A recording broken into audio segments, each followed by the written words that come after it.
sleep. Everything will be okay. Everything will be okay. Everything will be okay. Hey, what do you know? Strange things happen in Ohio. Birds are turning into flying saucers. Strange things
continue surfing, please call now and upgrade your package.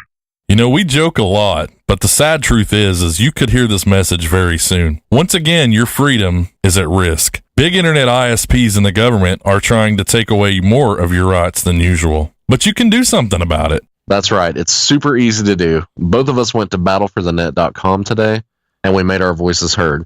Battleforthenet.com has everything you need to know about the net neutrality movement, and it has everything. We're sorry, your internet provider has deemed this content unsuitable for viewing in your area. Go to battleforthenet.com. Please make your voice heard. Mass UFO sighting. Now this creature is said to prowl the swamps. Everything is a lie. Becomes more transparent and then finally disappears. They're a lot closer than we've been thinking.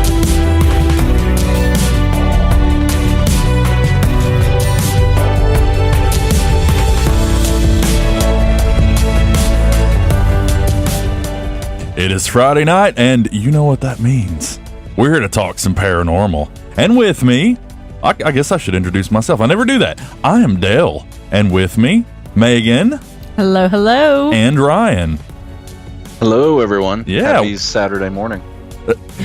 Now don't do that, because you're going to make it confusing, because I'm already confused on when to advertise our show. It's going to be Friday and Saturday. Isn't that good? The time between time. Yes.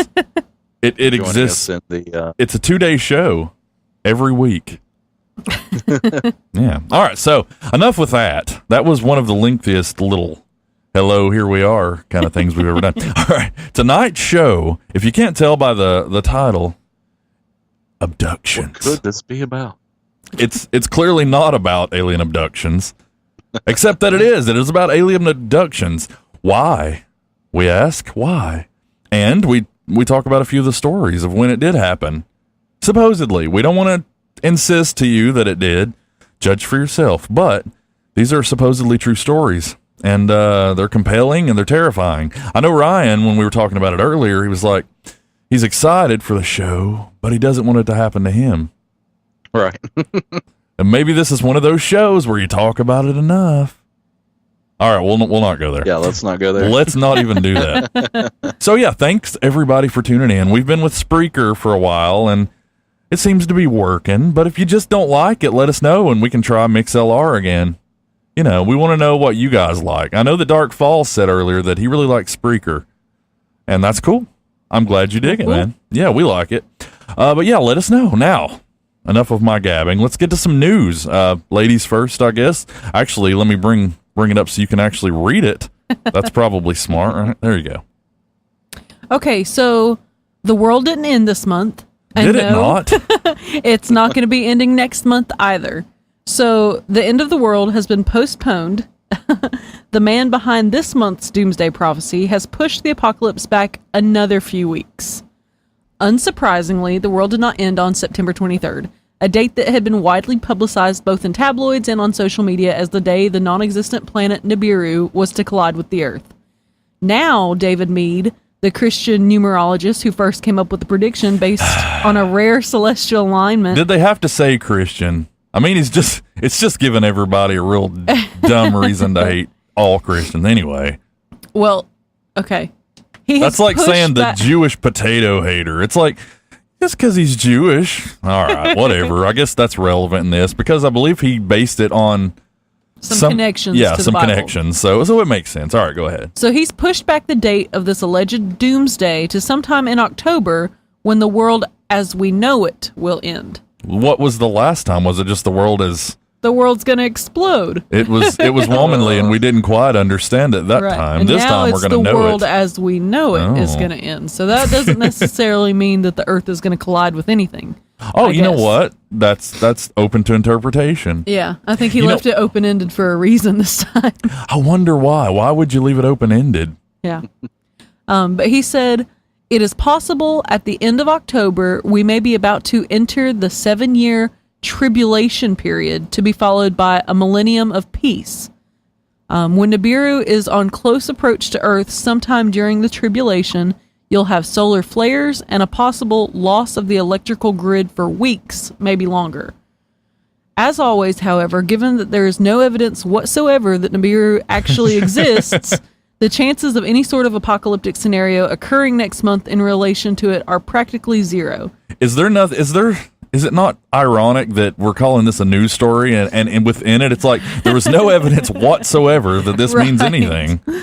Yeah, once again, but it's worth noting because he did change his numbers and he did announce that he's postponing the end of the world. Well, thanks to him, because I wanted to do some trick-or-treating before it ends. Yeah. So good on him. So, good guy. Once again, if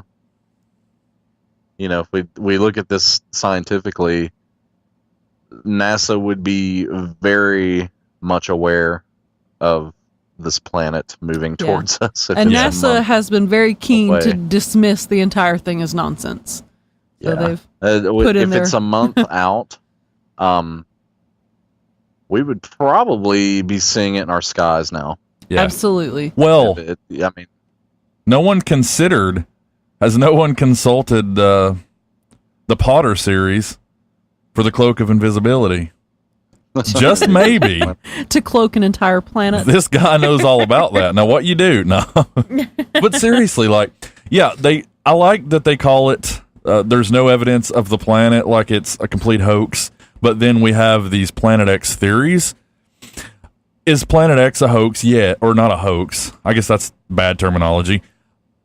In this case, it's probably a hoax, really, because, come on. Yeah. This is unrealistic. But in general, Planet X is potentially possible, just not within our viewing distance as of right now, I guess. But that really has nothing to do with this, because this is complete...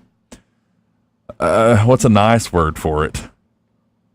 Nonsense. There is no evidence that such a planet exists. We'll leave it at that. For more details... Yes. Go check out our last episode. Right, yeah. Check out our last episode, and if that's not enough, go to planetdoesnotexist.org. Make sure at the end of October, you'll still be hearing from us. Yes. You know what? He gave us a few more shows because he really got into the last one, I think. Yeah. He's like, you know what? I'm going to give these guys October to see what they do. So the planet depends on our success rate. So tune in, everybody. What's irritating to me about it? I can't figure out what this guy's game is if he considers himself a Christian numerologist. Because and not to get super religious on anybody or anything. No, I don't think anybody would think that. We don't pour our beliefs on others. So, well, if you believe in the Bible, doesn't it specifically say that no one, not even God himself, knows when the end is coming? Yeah, I know that it says Jesus will come like a thief in the night. Right. When he returns, and the 4 horsemen of the apocalypse and things begin or whatever. That's kind of how it goes. And I think it does specifically mention that no prophets will know. Yeah, no one will know. Yeah, like it says that specifically. There are no hidden clues that you can decipher to determine what's this week. It specifically says September 23rd. It said that. Yeah, right. Like I'm looking at chapter 33 of this, and it leads me to he kept saying the number 33 kept popping up, and like if I go here, this prophet's name is 33. Like it was all this like runaround nonsense, which you can do with like any number. Yeah, if you get into that sort of thing, but like he's the discrediting movie? his own. Yeah, exactly. Number 23. It's those. Remember, I spoke a little bit about the families who were all selling off their stuff and funerals and telling their children goodbye and all that. They did the same thing. That guy was like, you know what? I did the math wrong, but it's coming, and I think he threw out another number and nobody cared the second time. He's completely discrediting himself and his knowledge of his own religion. How can you say like, oh, I've studied the Bible. I study these clues in the Bible, I've got my nose to it and I'm looking, but you're missing that crucial detail. Yep. No, there's no answer. Like We're not hiding anything here, Right. I just love That's- how it's always hours before it's supposed to happen, and they immediately start retracting what they've already prophesized. Shit, you know what? Yeah, it might not be today, guys. right. Like there was a What is pin mark in there, and it was really a 38, and now I got to refigure. Things got weird. It was late. What's the point in doing that? I don't get it. Like, why do you pull an end of the world date out of your ass? And It's then like- stake your career on it, and why? I don't know. A lot of It's people's like- beliefs do not correlate with the Bible. So you have these radical folks who make the rules as they go, and they're like, well, that's wrong. That's a sin. I'm going to interpret the Bible how I want. The Bible's already interpreted to English, roughly, mind you. Yeah. And I'm not saying that it's, the be all end all. You don't have to believe that, whatever. I'm just saying if you're a Christian numerologist or whatever, it's pretty clear about that part. There's no things got weird and interpretive there. It literally says Jesus will return like a thief in the night. Not word for word probably, but it literally does say that. There's no interpreting that weird. Nope. Yeah. Genesis is a breakdown of what's going to happen when shit goes down. You mean Revelation? Revelation. Yeah. Genesis is the beginning. I'm sorry. Revelations. But yeah, it's Genesis does.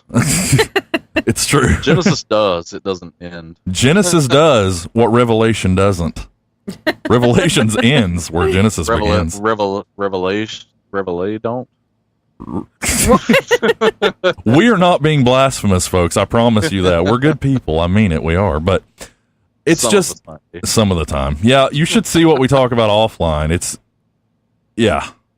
We just hope Revelations isn't coming anytime soon because we're screwed. We got to make stuff up right now. But for real, Candy to get. yeah, we do. It's a conflict of interest, but I find that a lot of people's belief sets are, they'll say there's no way this is true, but then they'll believe something like is completely off the wall. And that's your right. I would never belittle someone for their belief set, but in this sort of scenario, when you're like a professional, you need to know the big details and work them into your math project. That's I think that's the bottom He's line. missing a pretty big detail. Yeah, it's like saying you read the whole Bible, but you never saw any mention of Jesus. It's like he wasn't in there. What? That never happened. What? And you're just not considering him in at all. It's like if you believe the Bible, you have to go by that. You don't have a lot of things are interpretive, like the gay marriage and things. Believe how you will. Those things to me are interpretive. Love thy neighbor, love thy brother, do not covet thy wife. I think those things are fair. And I don't think that they're ruling gay people or anybody else out. I think people interpret them to be an asshole if they want to. I'm sorry, folks out there. You don't have to agree with me, but things are interpretive, is the Absolutely. point. I'm sorry to ramble, but, Ryan and I talk about that. And we just hate seeing people hate each other for no good reason. Mm-hmm. Love your brother. We're all people here. Oh, that reminds me of something, but I'll save that. Sorry. Yeah. I'm sorry. I did not mean to rant. It got me on a kick because Ryan and I talk about it sometimes, and we just want people to love each That's, other. Don't be mad. That's the end of it. Love everyone. Love everyone. That's Yep. That's love everyone. Oh, and welcome, Dark Falls. I'm sorry I was ranting away and I didn't see that you were here. Welcome. Lack of buffering is a plus. Yes, it absolutely is. It's a plan by the Romulans. I believe that. Not even in the angels in heaven will know, he There you says. go. That's good. Yeah, I didn't see that. Genesis what does Genesis what does what Nintendo Nintendo don't. That's it. And thank you. I'm sorry that I wasted 6 minutes or whatever ranting. We're a show about love and peace and community. Let's do that, people. The world will be a better place. Man. Yeah, man. Let's do that. All right, Ryan, get us back on track. Good God. Okay, do you want some good news or some bad news? Well, Let's- it's more like let down news. Let's start with the Give bad. me to let you down. Give me to let you Gently. down now. Let me down and then pick me up. Yes, let us down. All right. Well, have you guys been following the Nazca mummy Yes. situation? Yeah, well, I mean, Okay. we do this show. We have to. It's a requirement. So, if you're not caught up on that, here's the nutshell version. Someone that looks really Bless you. gray alien like. Has elongated fingers, only 3 fingers and 3 toes Yeah. on its hands and feet. An elongated head. It looks very alien in appearance. It does. That's very peculiar. It's like the Star Child. So here we are again, huh? Yeah. So here's Star Child Part 2. So Yeah. they DNA tested it, and it is 100% human. What? Yeah, they took a sample from it and proved that to be that of a male Homo sapien. So they think now, and this is kind of disturbing, that someone unearthed this mummy and then altered it to look more alien in appearance to create this whole buzz, this whole fiasco. So the people that initially reported it, that was at Gaia.com, I think, which I'd never heard of. Yeah, I have. This. They kind of popped up with this out of the blue. They don't know if they did this or who really is to blame. Mm-hmm. But it could lead to some trouble because the 9th annual World Congress of Mummy Studies, which I didn't That's know a thing? existed. All right. Yeah, that's a thing. So they had their 9th annual meeting in Lima, Peru, and they issued a call for an official inquiry into who did this. Do they have Because they believe, rapping mummy races and things like that? Do they put them on like those little roller things? You remember those roller things sounds like in gym class that you would lay on belly first and roll around? Yeah. I bet they put them on those and race them. Stop. I'm sorry. Go ahead. So, do they really have evidence that it was altered, or is that just what they're going with? It's not a mutation, in other words? No, it doesn't look like any mutation that anybody's ever seen. That's why they think. Now, that doesn't completely rule that out. Mm-hmm. But it just seems very strangely, particularly altered. Huh. I just feel like there would have been more evidence when they discovered it that it's been mutilated, like its hands and stuff. Well, they weren't exactly allowed to examine it, too closely. Because I remember reporting on that, talking about how it had 4 joints or 3 joints in its finger instead of the 2 that humans have. Yeah. Like, how do they just add another part of the finger? That's a good I don't question. know. Fair question. Now, I saw another video on that, and somebody, and I apologize, I should have wrote down who did the video, but they were saying in it that they immediately thought that it looked fake, and they'd actually produced things like that back in their high school days, like did castings and things like that, and Right. they even created like an alien hand once that they used like chicken bones in or something like that. Oh. So if anyone ever found it, you could X-ray it and it would look like it had bones in it. So it is possible. Them bones. Sorry, Alice in Chains popped in my head. Essentially, I don't know. They're calling this an archaeological crime that has been committed. You cut out a little bit. An archaeological what? An archaeological crime. Okay. So I don't know what exactly, under whose law that falls under. Or, that's what I wondered. So archaeologists are outraged by what they believe to be a deliberate desecration of ancient remains. That's pretty disrespectful. Yeah, well, is it any worse than digging up someone you think is a vampire and stabbing their body through the heart?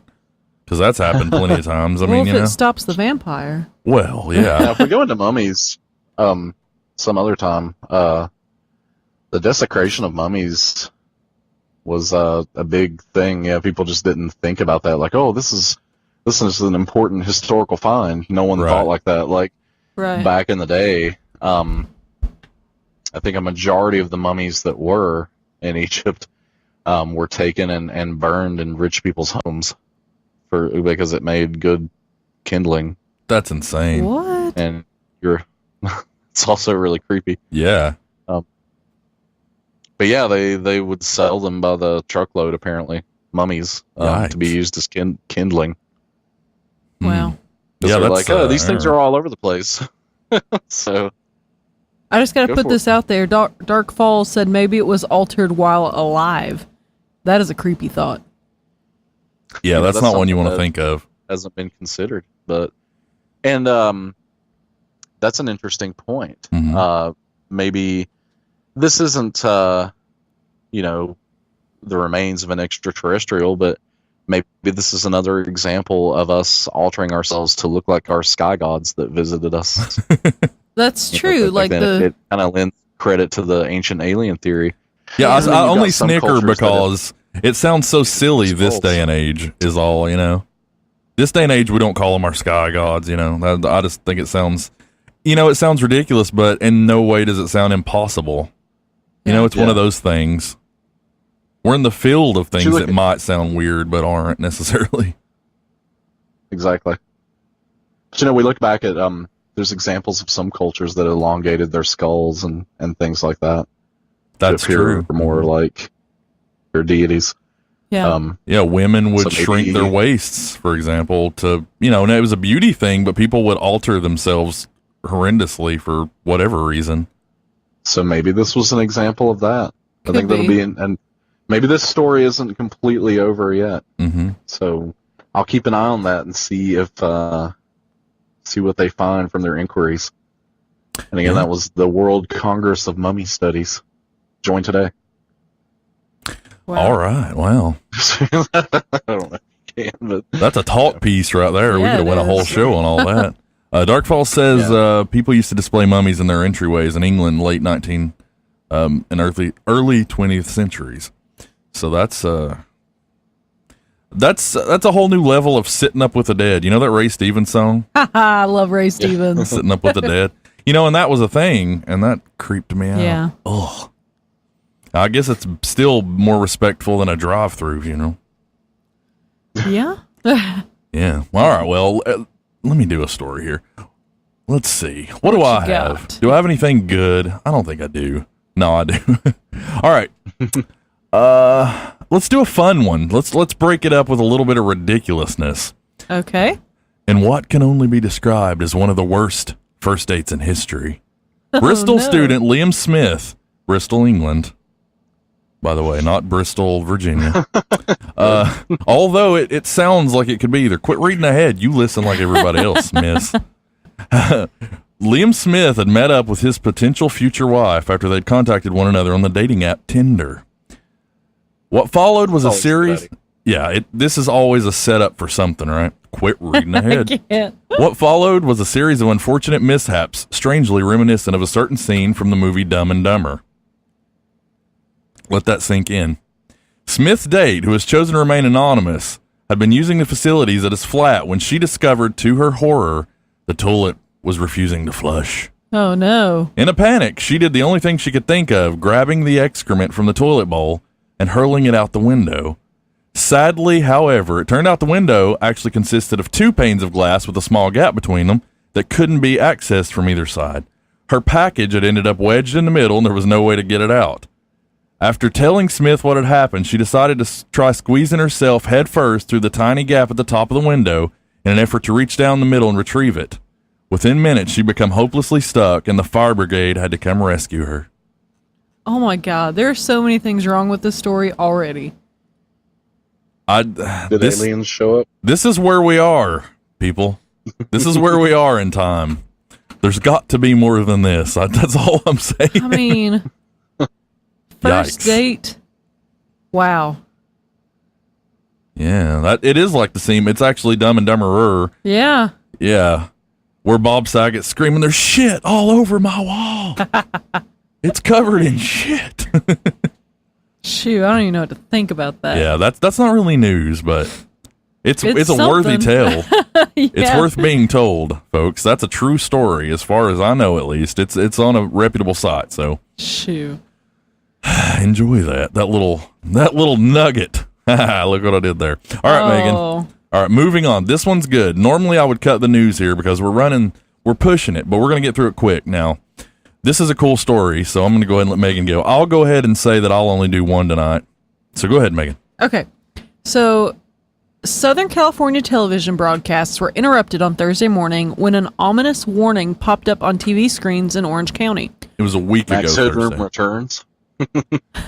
The emergency broadcast system went up, but the voices of warning of extremely violent times, as well as other voice speaking about Area 51 and Armageddon. The warnings were displayed for several minutes before regularly scheduled broadcasts came back to the screen. Many took to social media to share the eerie warnings and called cable providers to figure out what exactly had just happened. Could this be related anyway to that Planet X situation? The Orange County Register reports that multiple cable companies were affected and that they were all investigating to find out what happened. Sounds more like Max Headroom. Mm-hmm. The first voice came on and said, "Realize this, extremely violent times will come," in a booming male baritone. One witness thought it sounded like Hitler speaking in English, Yikes. noting that it sounded like a radio broadcast being pumped through her television set. Many witnesses admit to being alarmed and scared of the warnings, and not because the volume was elevated, but because of what's going on in the world right now. This comes after Wisconsin-based numerologist David Meade predicted 7 years of chaos starting on September 23rd. Several other conspiracy theorists and doom mongers have cited an apocalyptic theory known as Revelation 12 sign, predicting that the rapture will be fulfilled on September 23rd as well. Conspiracy theorists think an astronomical alignment involving the constellations Leo and Virgo, along with various other planets, will fulfill this prophecy of the book of Revelations 12, verses 1 to 2, word for word. Revelations 12 sign believe that the time of Jacob's trouble, also known as the tribulation period, will begin on Saturday, which coincides with the autumnal equinox and the ember days. The rapture is the second coming of Jesus Christ as prophesied in John 14, 1 through 3. It hasn't been determined if the audio is in the alert is related to a prophecy by David Meade, a self-described specialist in research and investigations. Other theories went all the way around to more probable idea of nuclear war with North Korea, which is definitely possible at this time. Yikes. Well, you know what? It's really tough to predict that the world sucks right now. I don't know how anybody's doing that. It seems pretty good to us, doesn't it, Ryan? Right. Mm-hmm. Things seem pretty good right now, so I don't see it going bad. Wow. You know what? These videos, they terrify people. It's just another form of bullying and what did they call it? Doom Doom-mongering. mongering. I was going to say doom bagging, but I don't know what that would be. You got doom bagged, bro. Whoa! You know what you can do in the face of stuff like this, people? What's that? Live your life. Absolutely. Live your life. Don't wish for tomorrow. Don't wish for the end. You know, Agreed, don't wish for these happenings of Revelation. You know, Don't it's live not for the gonna- zombie apocalypse.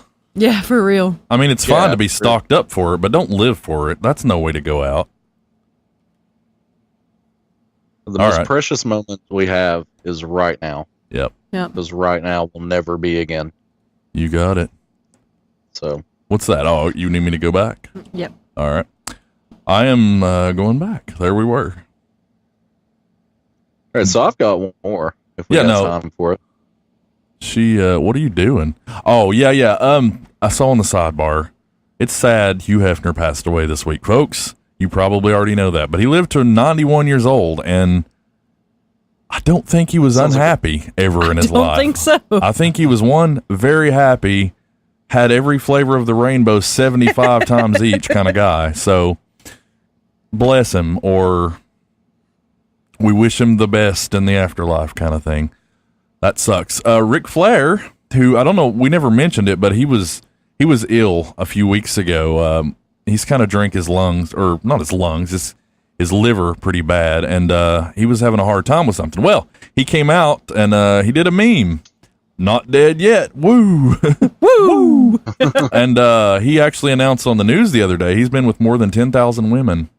Holy crap. Yeah, like I'd like to, but realistically, I'll probably never meet 10,000 people in my life, let alone, Anyway, so good for Flair, sorry for Hef, and overlook the doomsday Doom-mongering. yes. Let's just live our lives and hope for the best and be good to each other. All right, Ryan, you had another one, and I think it was a good one, so let's hear it. Yeah, so do you guys remember, and this has been like back in May, like I think one of our first shows, we reported about a potential alien megastructure Yeah, I built remember around that. this star. So scientists are kind of buzzing about that again because the dimming of that star is happening again now. The So what? it's What was a- that? I'm sorry, I missed it. The dimming? Yeah. Where there the could dimming be of an the star. artificial Yeah, yeah. structure in front That of sounds like a movie. They should make that. The dimming. I'd watch it. The dimming. Yeah, and then they could make it about a school So- where everybody just dims the lights at the same. All right, I'm getting really out of hand. I'm sorry, Ryan. I legitimately mean that. Tell your story, sir. So, completely lost my thought. I know I do that. You know, we've missed shows, and I get talkative and excitable, and I need to calm down. And it's on me. I get childlike by Friday night. So I'm sorry, Ryan. I will stay out of this one. Do it to it. So what's remarkable about this is they use this method to look for other planets out there. You know, when you can see an object pass, in front of the light of a star, and you can look for it again, and you basically determined, okay, there's a planet in orbit there, and this is its solar cycle basically. Well, the dimming of this star seems to suggest that there are either a swarm of comets, some other debris, or as some people proposed, an alien megastructure like a Dyson sphere kind of thing. The reason this is so peculiar is that the dimming of this thing happens so randomly.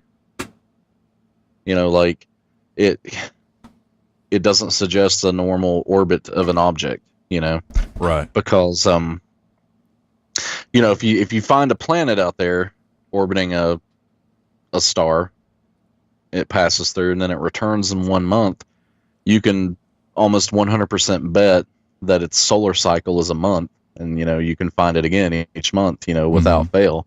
Yeah. But Most things are in a cycle somehow, and you can predict them. And when they're not, it seems what? I guess you're going to go into that, more intelligent or something. It's weird. Yeah. So they've encouraged large observatories around the world to kind of turn their telescopes towards this thing, and we're all going to kind of work together to figure out what exactly this is. Some people are saying, this is like a cluster of debris, like maybe there was a planet that didn't fully form, so there's like an asteroid field kind of thing. Yeah. But like again, Ceres. yeah, exactly. But again, in a situation like that, you usually detect that kind of interference all the time, and once again, certain objects are going to follow a certain cycle. Right. So this all seems randomized. So it'll be interesting to see what they find in the coming month or two as they're all observing this. But I think we can all agree that the most interesting theory is the Dyson sphere theory, that there's some kind of alien structure built around the star that can expand or collapse, when energy needs to be collected or whatever. Yeah. So that could be happening, maybe. But when they take their spectrometer readings, they'll be able to see, they'll be able to read it. Is there gas in this material? Is there, certain fragments, certain metals? They can look at different spectrums of light and actually see what the material is that's blocking the light. Uh-huh. That's crazy that they can do that anyway. Yeah. So what happens when all of this comes back as, I guess, metallic structure? I don't know. Mm-hmm. But Yeah, what then? The doom mongering begins. Yeah, it's one of those things. It's like you get one answer and then you have 1,000 new questions.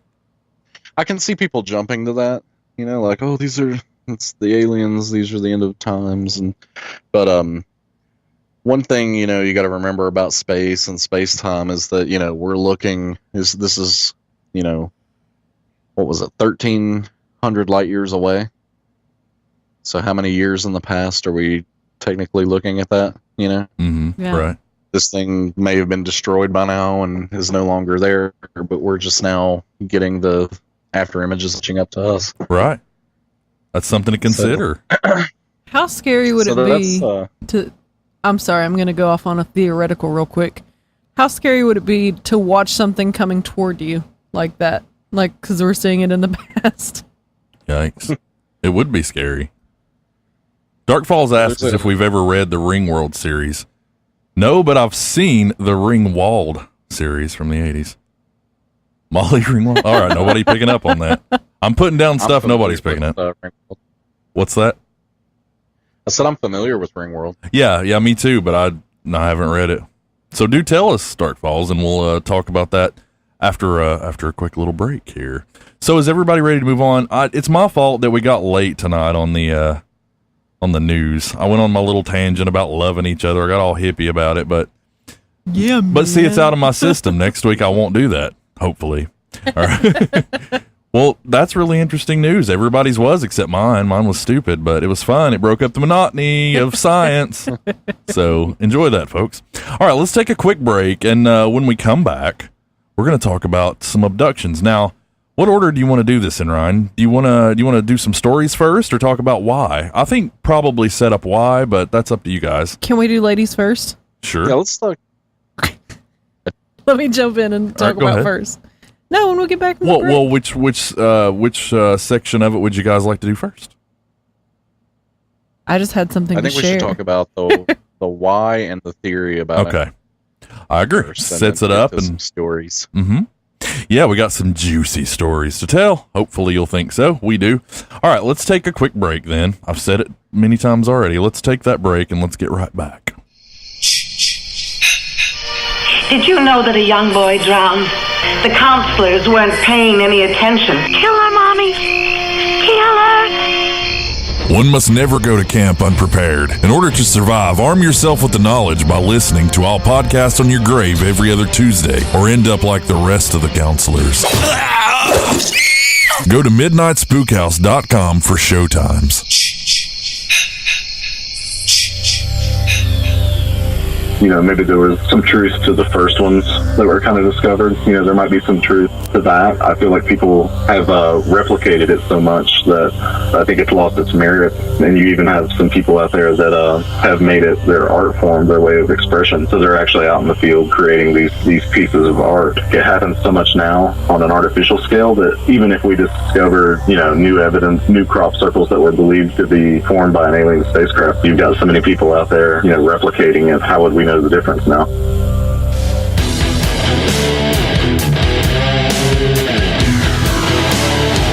Spookhouse Radio.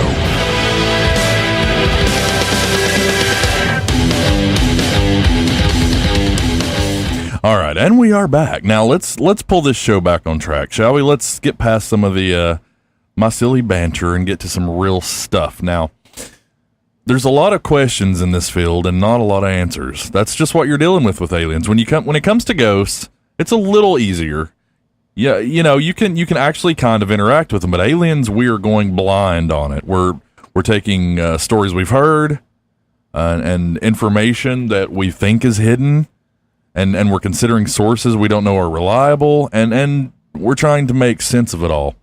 So now, put all that aside. Let's just talk about the abduction side of things. Now, this is the scariest part, I think, to everybody. Ryan, definitely. I've known pretty much since I've known him that this is the part of aliens that absolutely terrifies him.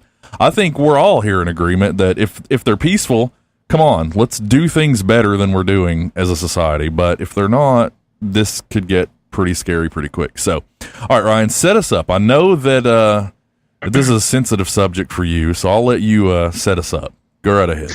Well, I think over the years, I think I've gotten better about it. But if you remember our episode about our deepest fears regarding the paranormal, then yeah, that was definitely like I had a hard time with that fear growing up. Right. Having to sleep with the light on, and not ashamed to admit that now. No, you shouldn't be. But yeah, that always terrified me. Now, for many decades, we've seen all kinds of reports of people being taken from the road. They've been out on trips and, will encounter a light somewhere and then they'll be taken. And I think a majority of the stories you hear are, and what was most terrifying for me, are the stories of people being taken from their bedrooms at night. And I think what was the most terrifying thing about that was that this can just happen and there's nothing you can do about it. Whatever they do to you paralyzes you.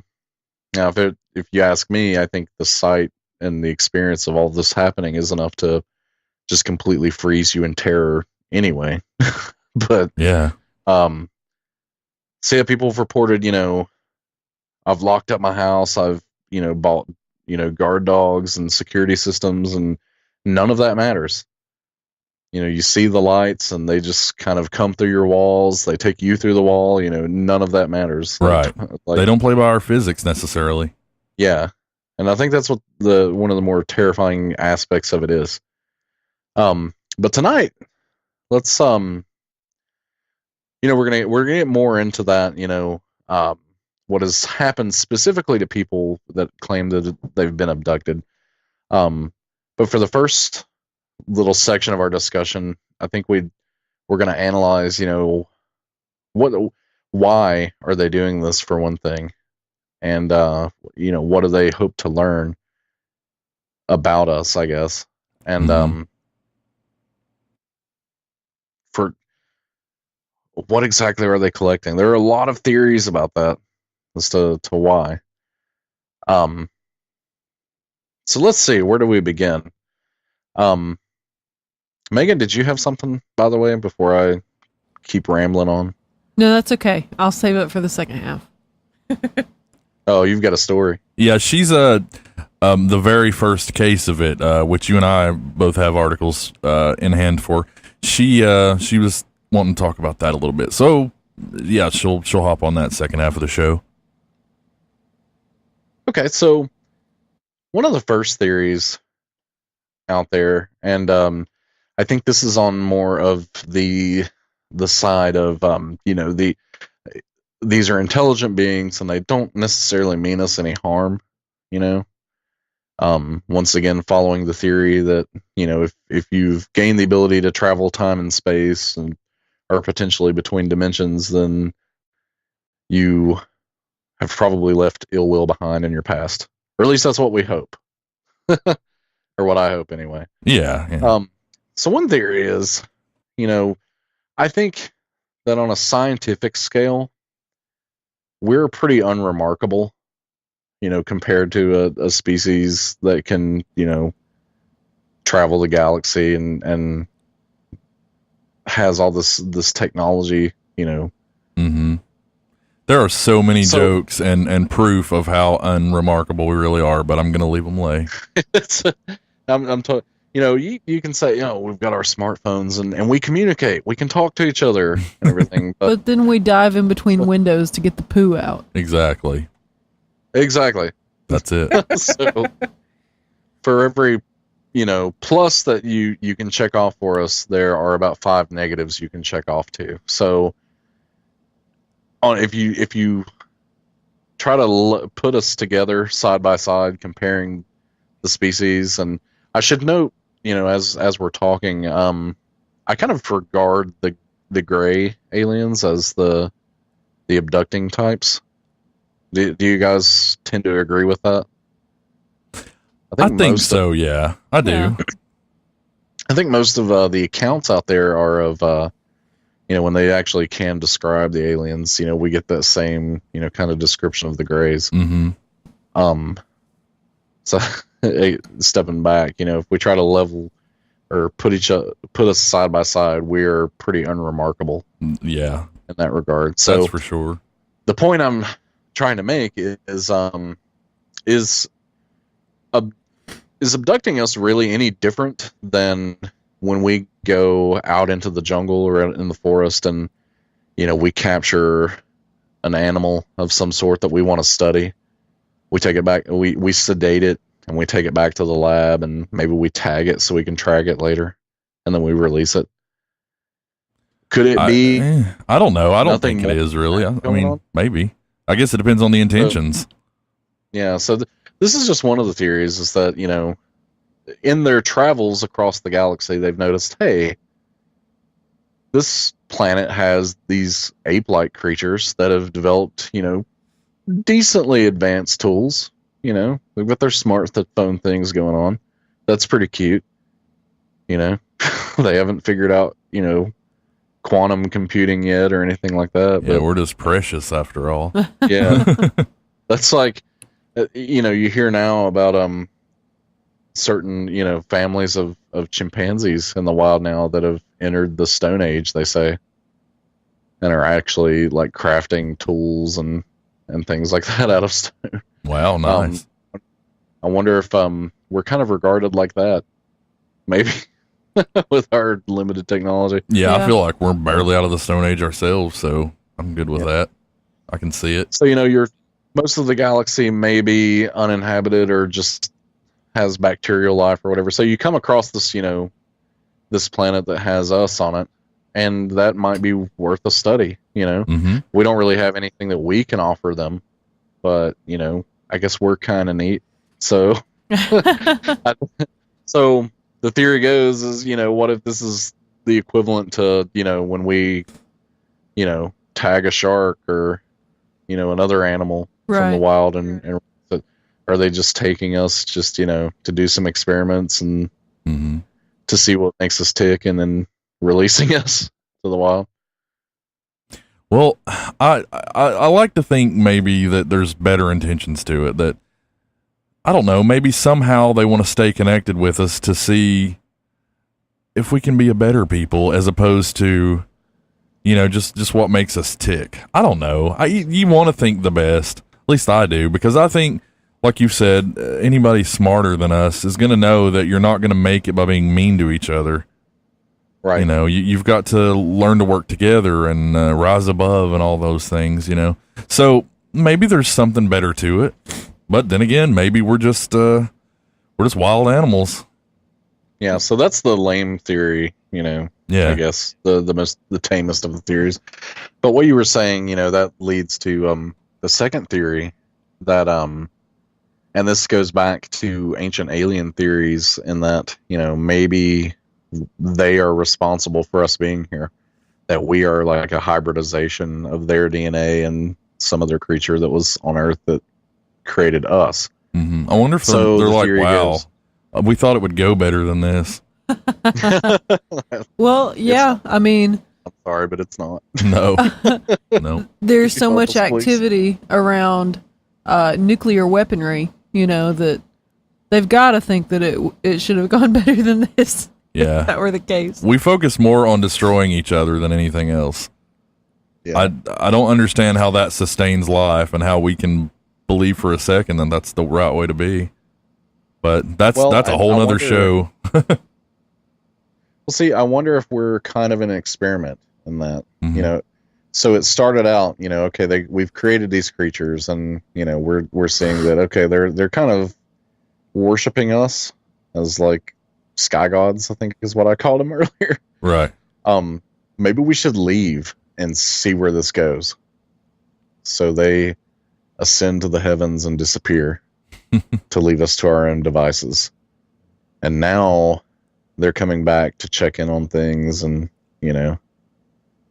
which I'm sure, back to the abduction subject, leads them to, want to take like DNA samples and, I'm sure other genealogical studies. Right. So that's another theory. Another interesting one that I heard the other day is and this ties into the theory that they're not actually extraterrestrial, but extra dimensional or from another time, that they are actually us from the distant future, and they're coming back to, I guess, rediscover their history. Mm-hmm. So I heard this theory that maybe they still have certain diseases in their time period but they have an understanding of their ancestors, so they're coming back to, I guess, try to correct certain sequences, I guess, in our DNA, which would, obviously change the time, change things how how it is in their time, and perhaps prevent them from getting that disease, or an entire race of them from getting a disease. Well, I mean, that And would it be could smart. That's preservation. It's good. Yeah. Yeah. And it could be, for the simple fact that, they have lost they are us, and they've lost their history somehow. So when they come back to visit, obviously they want to take some samples and see how people are living these days, what sort of diseases are we stricken with, and how are our diets, things like that, It's all studying us, much like we study animals. Mm-hmm.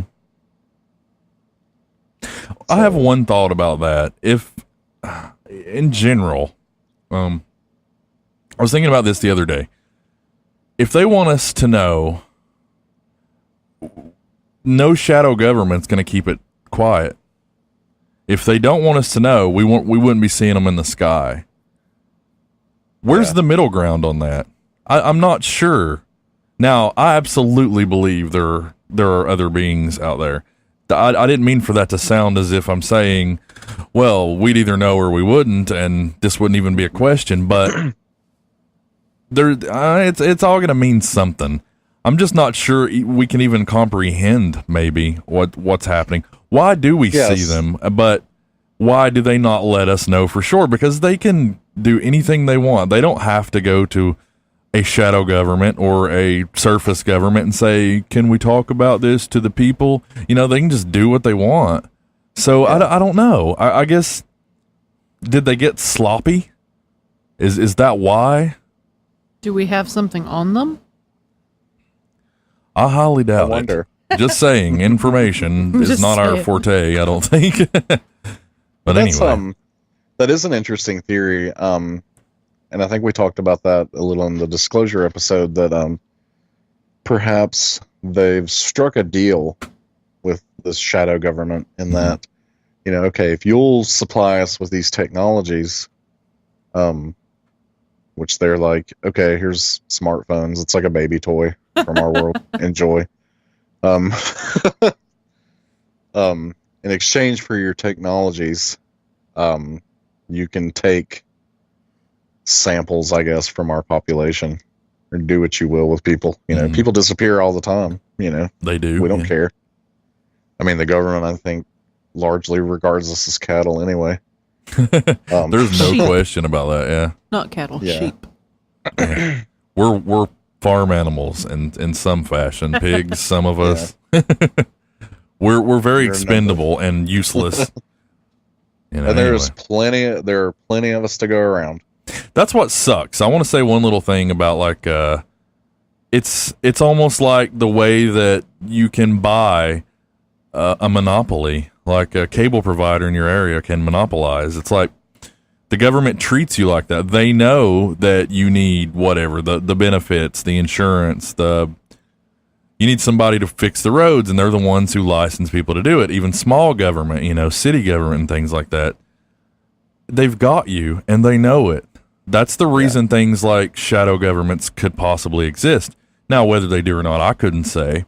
But if they were to exist, it is not even a leap of logic in my mind, to not tell, the president technically is a temporary government employee as far as being the guy. He's got 8 years tops, and that's if he does well and goes a second term. So to say that, the surface government, as you might call it, would even know might be ridiculous. I don't know. I guess that's definitely another show, but it just raises a lot of points. Like, what do they know? And I'd like to know more, but we'll talk about it later anyway. So what do you think? Where do you land on the abductions? What do you think is the cause, and what do you think is what they're hoping to find? Well, I've got one more theory. Oh, okay. I'm sorry. I thought you were done. Okay, go ahead. So here's where it gets kind of what did the term one of my friends used the other day? Like kind of role play y or kind of out there. Mhm. But one theory is that we are for some reason, and this kind of goes along the timeline that they are us in the future, or what have you. Mhm. For some reason, they need help with genetic material in order to reproduce. So they're taking people and taking samples of sperm and egg from us and using that to create like hybrid versions of their species. And Simpsons so that, did it. you know, yeah, They did. yeah. There was an episode where Marge Sure did. Marge had, I think it was Kodos. Maggie sprouted. Homer said, "Oh, look, she lost her baby legs." And then she went up on the ceiling with like tentacles and things. It was pretty funny. Yeah. And then they went on Springer to determine who the father was. And anyway, yeah. So I don't like to think of it as again, I think if you're that technologically advanced, you probably could have solved that problem with, some kind of genetic therapy. I think a more interesting version of that theory would be that maybe they just like to blend their species with different other species across the galaxy. And maybe we're just one piece of that, Maybe there's another species on another world that they're doing the same thing to, that they're doing to us. And they just they take genetic samples, Right. reproductive material, and they use that to create a new hybrid species. And perhaps they end up seeding another world with that species. Mm-hmm. Maybe they've tasked themselves with spreading life across the galaxy in that way. Maybe. Huh. So, some things to ponder there. Sure, yeah. I don't really, I don't know. I think it's to observe, to study, but I guess, I don't know. I guess I don't know why they would implant things like chips and whatnot, Well, why do we do that to dolphins and sharks and... Sure, but we're dumb. We can't keep track. They're so far advanced. Why do they even need to? I think that's a fair question. But I guess that's a question that'll probably go unanswered, at least for a very long time. Then again, you never know. We could be on the verge of it. It's who's to say, really. It really is one of those things where things are getting rough, and it could happen any time, I suppose. Yeah. Yeah, but don't expect it. I don't know why this reminded me of this, but the examples we've been talking about have been of the Greys, what we think of as the Greys, but right. It reminded me that some people think that there is another version of the Greys, a different species or type of them that are more malicious, that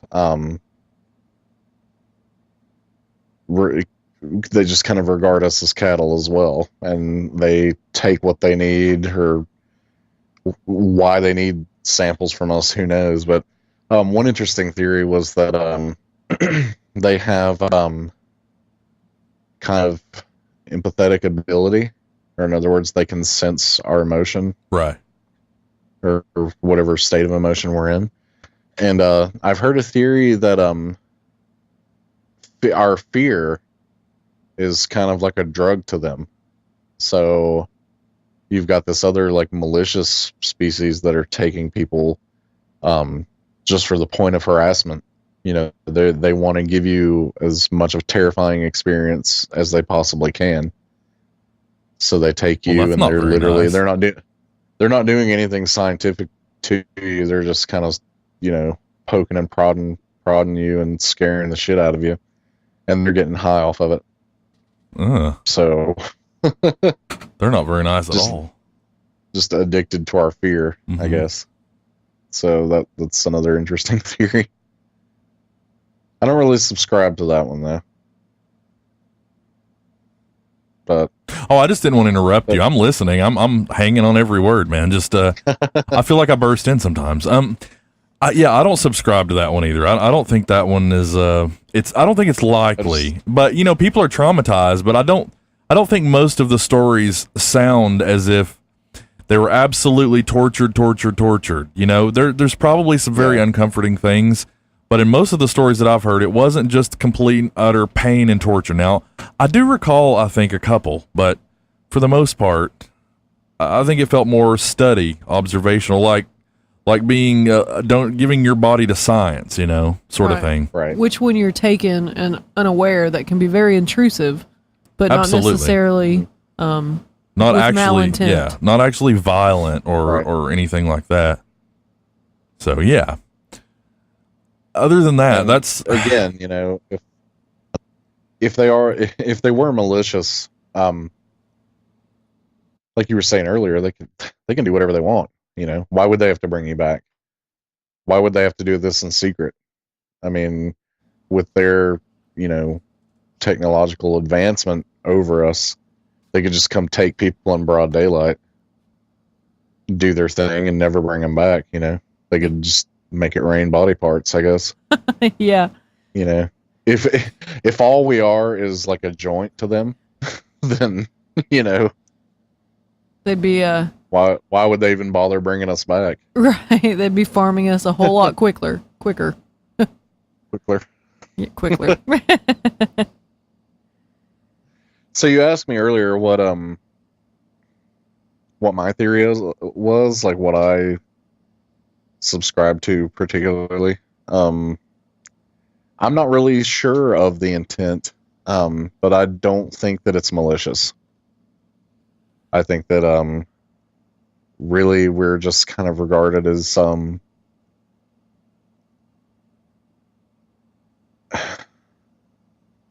we're unremarkable, but I guess remarkable enough to warrant study.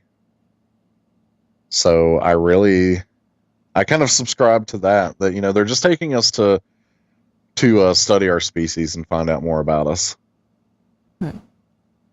So And I think in the long run, to hopefully decide if we're worthy to be a part of the universal stage, to be a part of the galactic community.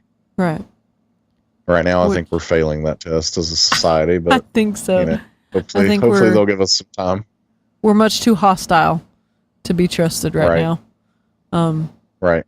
Now, are we just going to stick with the Greys, or are we going to talk about other species and possible theories for being abducted? Do you have some theories about? I feel like I've been talking up the Greys for a while. Do you want to talk about one of the other species out there? Well, I just, you know, every time Because I think ultimately ultimately all the stories are similar, no matter who is taking you. Obviously, people are being returned, so I think we regard like reptilian species to be more hostile for some reason. Right.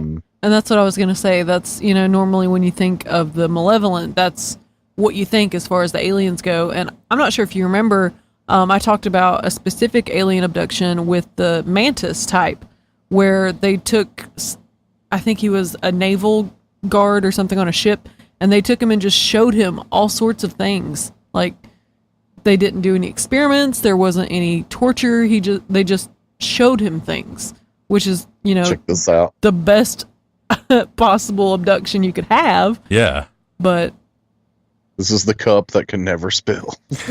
You know, the thing that I think is scary potentially is what about the stories we don't hear because maybe they never come back? Shoo. Potentially there's 90% more of those. We just don't know about them. Right. I'm not trying to sound as if to give aliens a bad rap, because I have no idea, but I'm saying we know about a certain amount. Now think about, there's going to be at least a few that don't get to come back. Exactly. If for sure someone has been abducted by aliens, you can bet that at least that amount hasn't come back. So now imagine there are different types out there, and they're at war with each other, or they don't agree with each other. It's like Germany and the world, in a world war. So, it could depend on the race who abducts you. Absolutely. Reptilians could have abducted 5,000 people by now and never brought them back. I'm just saying, it's all hypothetical and it's terrifying, but it's a consideration, I guess is my point. What are the stories we're not hearing? It is. And what if we apply the potential for, going into multiverse theory again? What if they have the potential to manipulate that too? Sure, yeah. So you can say, okay, we need 5,000 humans for, I don't know, could even be dinner. Maybe they just eat us. Yeah. Just to get really silly, but well, I would not do that around here. Keep it specifically scientific, sir. Okay, so what if they say, okay, we need 5,000 humans? Just change the timeline or blend these two parallel worlds, and we'll take out this list of people. Mm-hmm. So what if, you think, well, I would miss somebody. Well, what if that's true, going Berenstain on you for a second. So what if you had this buddy that came over to your house all the time? He comes over to your house every day, for your entire life. You don't remember him now, because as of today, they blended, the realities, and he never existed. Mm-hmm. But what they actually did was, they blended the reality to where he never existed in your life with the reality that you're in, effectively wiping him from your memory.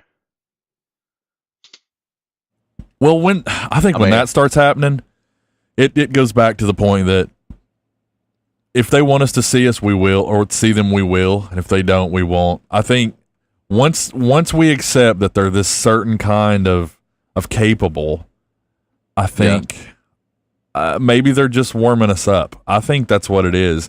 Now let's consider for a moment that maybe the government has no. Now we both know, we all three know, we all four, everybody who's listening. I don't know how many's listening, but I think we all know that there is intel, because there is. I mean, check CIA documents. Look at some quotes from presidents in the past. Was it Jimmy Carter? I know Jimmy Carter. Ronald Reagan admitted to having seen an alien or a UFO. There's a lot down the path of presidents regarding the subject, and that leads me to think that they're not in the know. That there's a lot of people who are, like Rumsfeld and things, aren't in the know.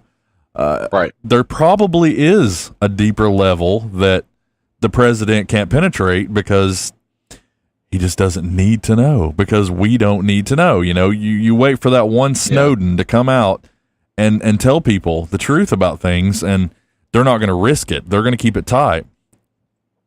And talking about disclosure again, I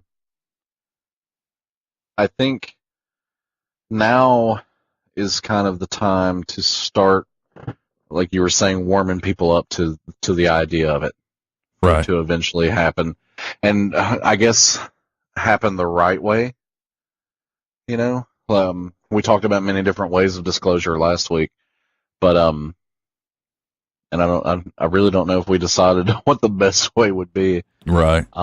I don't think we did. I mean, I don't think you can. But I think people seeing things more often in the skies now, and more documents being slowly, unclassified, and I think that there is some sort of slow effort for disclosure, because look at the world that we're in now. Like you said, all it takes is another Snowden to come in and get to the point on the deep web where he shouldn't be and blow the cover off of everything. Right. So I think they know, eventually we can't keep it a secret forever. So we might as well just start, easing into it now, before somebody does, just wreck everything. I mean, as a human, every extra person you let in on a secret is another potential leak down the line somewhere. So, but I guess we're getting on to more the conspiracy theory side of things, where I guess should focus more on abductions. As far as abductions go, I don't have anything else. I had the thought of the ones that don't come back potentially, and I don't know, I guess, any more than anybody else does why. I would definitely believe it was to observe, to study. Mm-hmm. But that's me. Think, that's all I've got there. Yeah, I think we've kind of laid the groundwork for all the theories as to why they would do it. Right. So do we want to take a little break now, and then we'll get into some stories? I think sure. What we want to do with these stories is I guess kind of look for similarities, and what I like to do is I don't want to say like try to discredit people, but I kind of look for weird inconsistencies because, and I'll go ahead and disclose this now. I don't believe every abduction story out there. Yeah. I do feel that unfortunately there are people out there that have tried to make this part like a living, Mm-hmm. They're either trying to cash in on some strange happenings that have occurred in their lives, or perhaps they're just lonely, or they want some kind of spotlight on their life. And what better way to do it than, well, I can think of a lot better ways to do it. But what better way to prove it where nobody can actually prove that you weren't? It's one of those things. There's no way that someone can present evidence to say that did not happen to you. It's unfortunately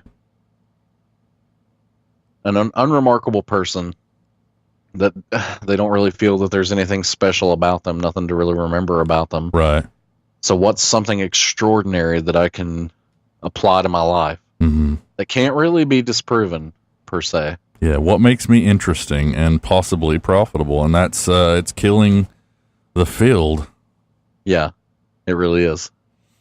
So when we come back, we'll go over some stories, and we'll talk about some that we think may be true, and some that we may maybe they're just making it all up.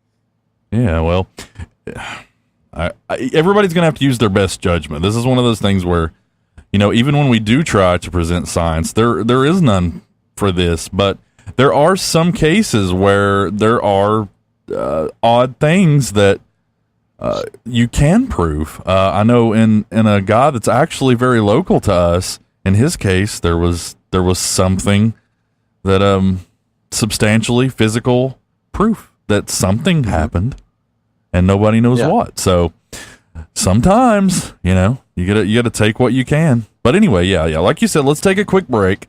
Let's get back and let's talk about some of these stories because they are very interesting. Everybody on board with that? All right. We'll be back in just a moment. Yeah, let's do it. Cool deal.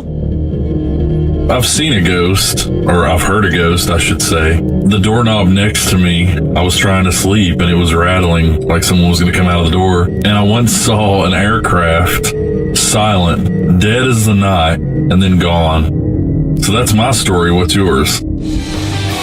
Hope you're enjoying the show tonight. We appreciate you guys hanging out with us. But the fun doesn't have to stop there. If you head over to MidnightSpookhouse.com, you can download all the old episodes and listen to them as you want. Also, feel free to use the contact link and send us your messages. We might read them on air. Once again, head over to MidnightSpookhouse.com.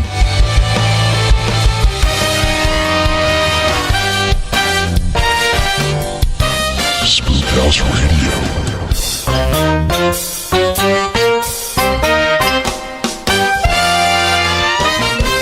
And with that, we are back. So now we've talked about the why, or at least the reasons behind why, perhaps. Now let's talk about what happens potentially from the ones who do come back. Now, we didn't really discuss how we're going to do it, but we have basically a list of some of the most famous, we'll call them cases, but they're really more claims. When there's no proof, it's hard to make a case. When you have an argument, you say, what's the case for your argument? Well, I either don't have shit or I actually have a case. Well, these people, it becomes testimony, you know, an eyewitness sort of thing. And I think it's going to have to be more of a claim than a case. Not to trivialize the English language or anything, but we don't want to present it as fact when we're not real sure. So there's your disclaimer. Now, where to begin? Megan, I'll tell you what, if it's okay with Ryan, she was wanting to talk about the very first case. So I feel like we should let her kind of kick us off on this half, if that's all right with you. Okay. Okay, yeah, cool. Okay, so let's start with Barney and Betty Hill. And if you've not heard this, we're going to go over the story of theirs. So they were driving back from a holiday in Niagara Falls in September 1961, and they noticed a light in the sky which got closer, eventually appearing as a huge shape hovering above their car. Barney got out and through his binoculars says he saw 11 humanoid figures in shiny black uniforms with capes watching them. Oh my God. Terrified, the couple drove off. However, they both claimed to have experienced a buzzing sensation, and when they finally arrived at home at dawn, the 4-hour journey had taken 7 hours. The Hills' clothes were torn in strange places, and Betty found a mysterious pink powder on her dress. She began having intense dreams about the experience, in which skin samples were taken from her and a needle thrust into her navel. Later, she drew a star map, which she said she had been shown by the aliens. Barney and Betty Hill were respected in their community. Barney was involved in the civil rights movement, and Betty was a social worker. No one had any reason to suspect they were lying.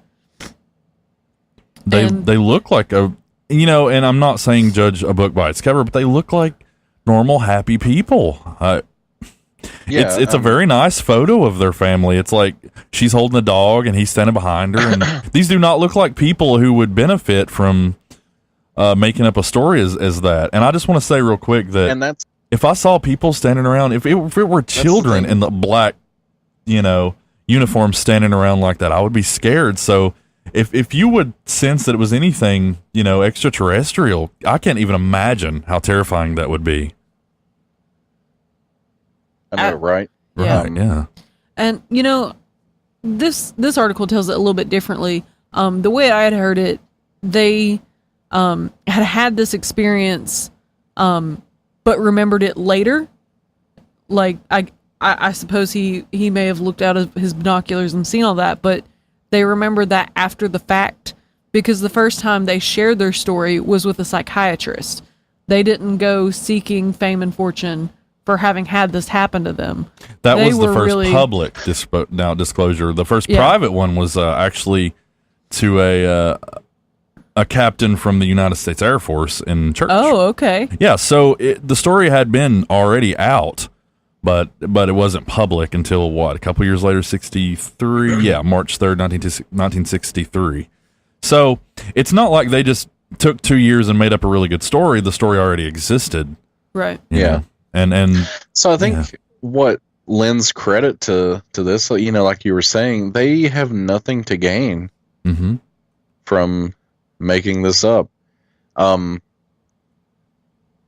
of them seem, they seem like they were pretty successful and happy. And it was a time where this was super taboo, and they were regular churchgoers. And I'm not saying you can't believe both, but these things sort of used to be regarded as hush hush. It's like affairs and things back then. You didn't talk about them. Ghosts, that's black magic. Aliens, that's not real. It wasn't until Roswell, which is actually named Nellis, is it? Yeah. It's not named properly, but anyway, the point is, until that incident in this country, it wasn't even a thing to us. I guess we overlooked all the pyramid ideas and the picture of Jesus on the cross with the things in the sky in the background. We didn't really regard those things at all until the Roswell incident. So, another thing, like, he was involved with the civil rights movement. Mm-hmm. That's going to hurt him, if anything, to come out about this. Do you really want to bring in aliens and an abduction story and all that when you're trying to make progress with civil rights? Right. I think that would just completely discredit and his character and derail everything he was trying to achieve there. So, yeah, I think that lends a lot of credibility Mm-hmm. to that story. You think about it, because what if Donald Trump, not that people really back him anyway, and that's your right if you don't want to, or you do, feel how you want. But if he came out tomorrow and he's like, you know what, I've seen aliens, they're real, and we need to talk about it. A lot of people are going to be like, well, he's a kook. End of the story. Now we're done with him. He's an idiot. You know, and imagine now 50, 60 years ago, you know, like you said, someone trying to do something so important that this country direly needed to get past.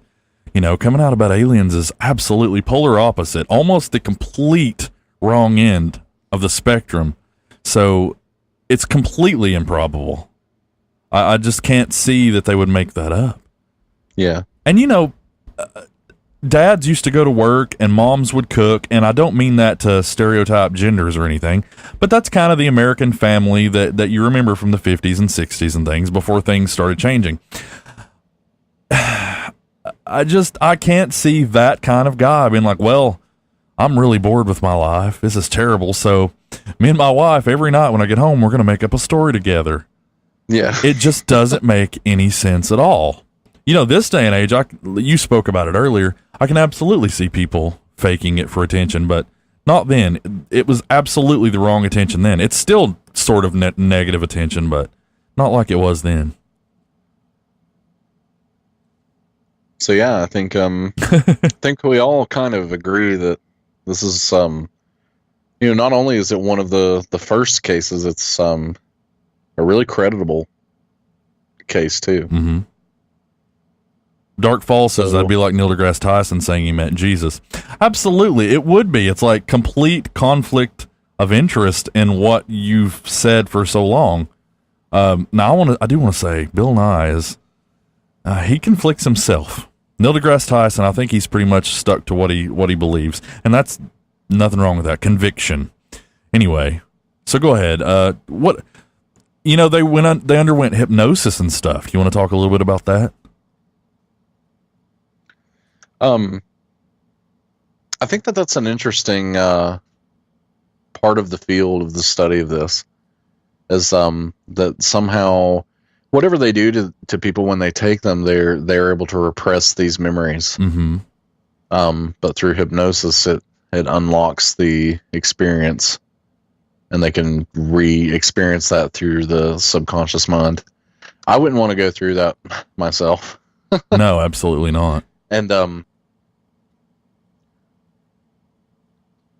don't know. Is there? Did they go through hypnosis? They did. They were hypnotized, and we can talk a little bit about that if you want. I want to say real quick, I was looking on the folks who refute the claims. Of course, you can imagine hallucinations caused by stress, you know, drugs. They just didn't see what they thought. They were crazy, and that's pretty much it. There's no real science to refute it, but I guess there's no science to back it up either, so that's not fair. Mm-hmm. But my point is you can discredit about anybody. You got a headache? No, you don't. You're just you know, you just feel like you do, but you don't really. It's like, I can't prove you have that headache, but it's kind of shallow for me to try to refute it. Right. You know what you saw. Unless you have some science otherwise, you should just let people know what they know. Now, Megan, to involve you a little more and keep me from ranting, would you like to talk a little bit about the hypnosis they underwent? I have up here, it's a lot of details about it. I'm not sure how interesting it is, but I thought it was kind of a thing to talk about a little bit, because it kind of goes into the other things we talk about, you know, the Ouija boards and things, and how maybe a lot of things in the universe do connect. Maybe hypnosis isn't crazy. I don't know that much about it. We need to talk about that in the future, because we haven't really done much with hypnosis. We've done mediums and psychics, mm-hmm. and things like that. So hypnosis in the future, make a note of that, somebody. I could, but I'm not gonna. So, all right, let's talk about a little bit about Betty's sessions. They were hypnotized. Let me do this. Simon, a guy named Simon, began hypnotizing them on January 4th, 1964. Hypnotized both Betty and Barney several times each, and the sessions lasted until June 6th of the same year. He conducted the sessions on them separately so they could not hear one another's recollections. And at the end of each session, he reinstated amnesia. So here we go. Now, first we'll see what Betty went through. Okay. So, under hypnosis, Betty's account was very similar to the events of her 5 dreams about the UFO abduction, but there were also notable differences. Details pertaining to her capture and release were different. The technology on the craft was different. The short men had a significantly different physical appearance than the ones in her dreams. The sequential order of the abduction event was also different from Betty's dream account. Barney's and Betty's memories in hypnotic regression were consistent with one another, but contradicted some of the information in Betty's dreams. Betty exhibited considerable emotional distress during her capture and examination. Simon ended one session early because tears were flowing down her cheeks and she appeared distressed. Simon gave Betty the post-hypnotic suggestion that she could sketch a copy of the star map that she later described as a 3-dimensional projection similar to a hologram. Eventually, she did what Simon suggested. Although she said the map had many stars, she drew only those that stood out in her memory. Her map consisted of 12 prominent stars connected by lines and 3 lesser ones that formed a distinctive triangle. She said that she was told the stars connected by solid lines formed the trade routes, whereas dashed lines were to less traveled stars. That's interesting to me. How they have the trade routes, huh? Yeah, that's pretty wild. Yeah, that's like drawing a treasure map, kind of old school pirate kind of thing. I mean, it is, yeah, right? It is. They found like the constellation she had drawn. Like it's a real. Yeah, you can look it thing. up. It is. It's it's Zeti Reticuli. Yeah. I think. We need to put this on the website because we're all looking at it and just like, wow. So those are trade routes, and those are like, wow. Like, That's pretty nuts. What would cause you to all of a sudden have these dreams and recall these things and have such details? Barney's session was a bit more interesting if you'd like to read it. Now, you don't have to read it all if you don't want, but try to hit the high spots because there's some things in here that are just wow. So go ahead if you want. Okay. Simon hypnotized Barney first. His recall of witnessing non-human figures was quite emotional, punctuated with expressions of fear, emotional outbursts, and incredulity. Barney said that due to his fear, he kept his eyes closed for so much of the abduction and physical examination. Based on these early responses, Simon told Barney that he would not remember the hypnosis sessions until he was certain he could remember them without being further traumatized. Under hypnosis, as was consistent with his conscious recall, Barney reported that the binocular strap had broken when he ran from the UFO back to his car. He recalled driving the car away from the UFO, but that afterwards he felt irresistibly compelled to pull off the road and drive into the woods. He eventually sighted 6 men standing in the dirt road. The car stalled, and 3 of the men approached the car. They told Barney not to fear them. He was still anxious, however, and he reported that the leader told Barney to close his eyes. While hypnotized, Barney said, "I felt like the eyes had pushed into my eyes." Barney described the beings as generally similar to Betty's hypnotic, not dream, recollection. The beings often stared into his eyes, said Barney, with a terrifying, mesmerizing effect.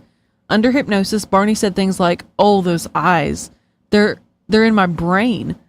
From his first hypnosis session, and I was told to close my eyes because I saw 2 eyes coming close to mine, and I felt like the eyes had pushed into my eyes.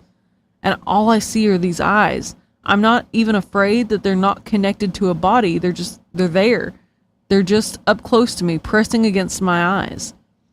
Barney related that he and Betty were taken onto the disc-shaped craft where they were separated. He was escorted to a room by 3 of the men and told to lie on a small rectangular exam table.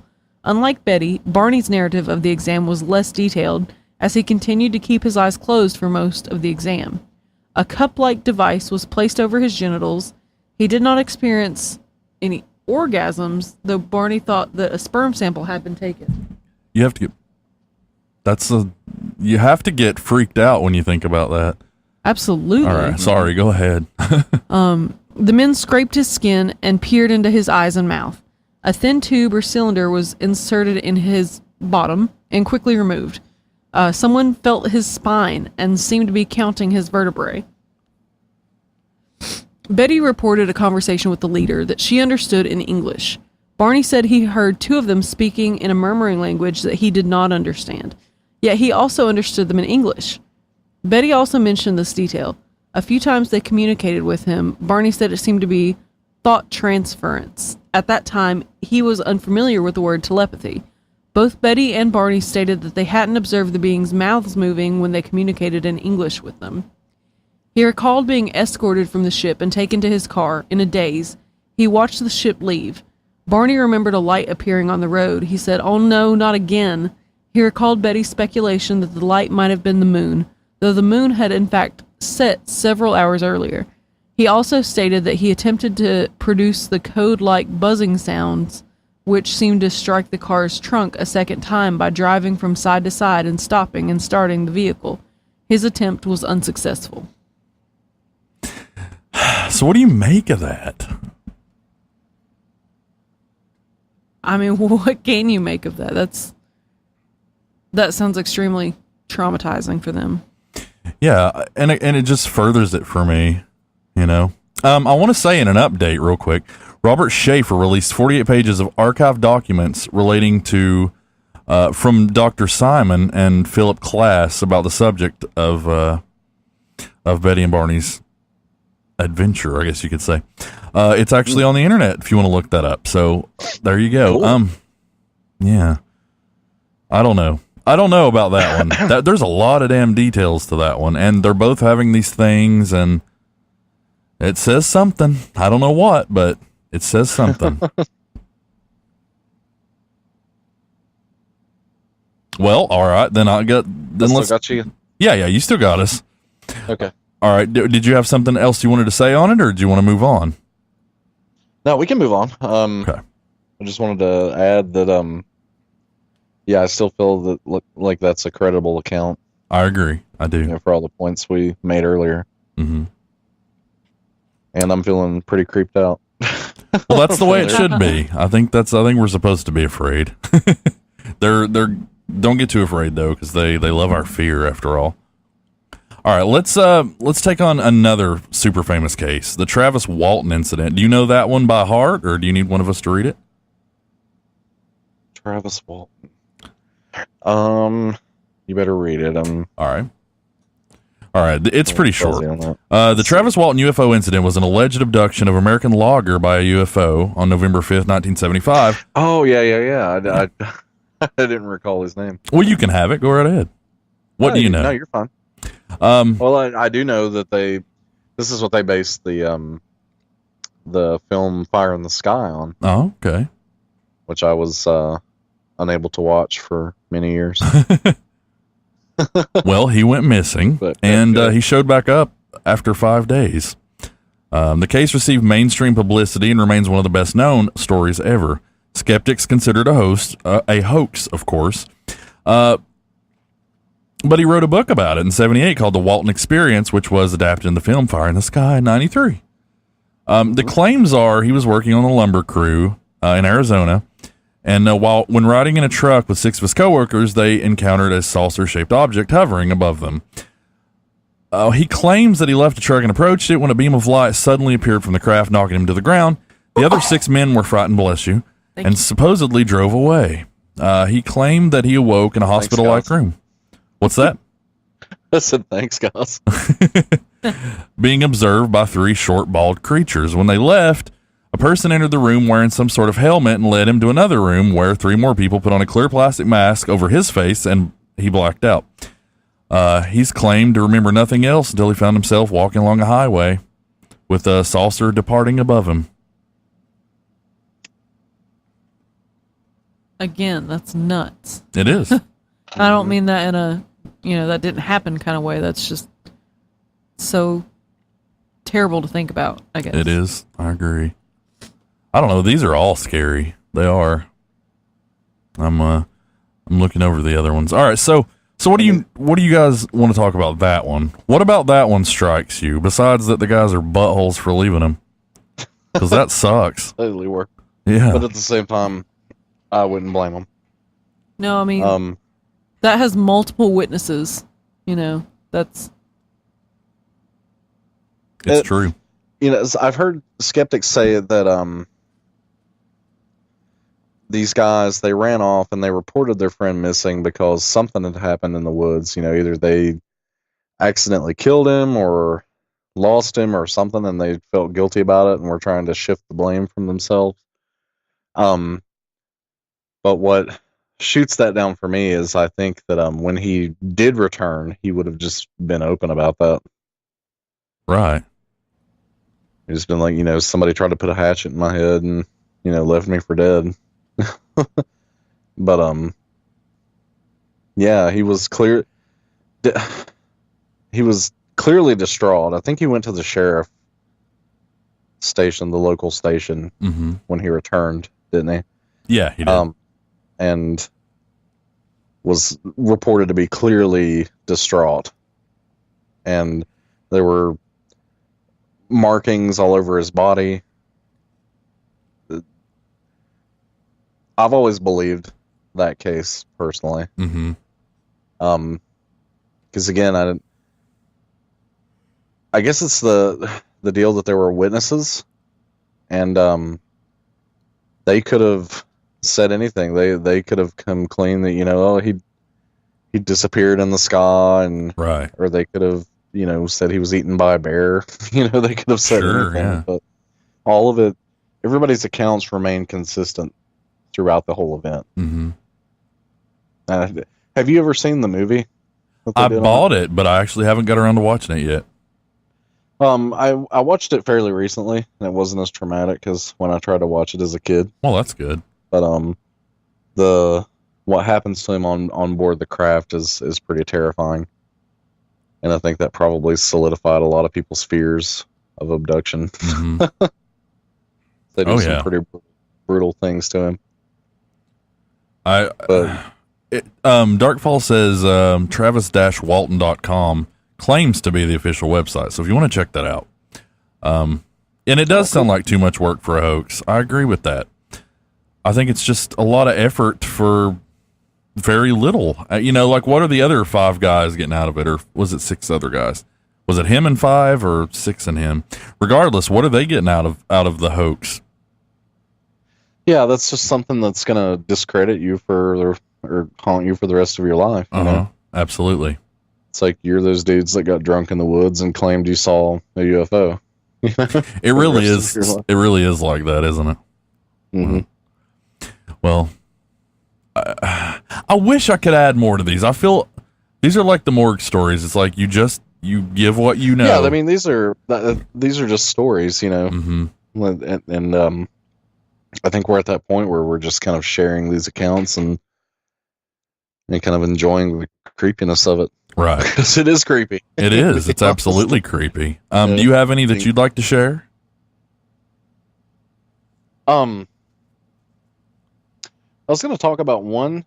Okay. But, sure. I don't really.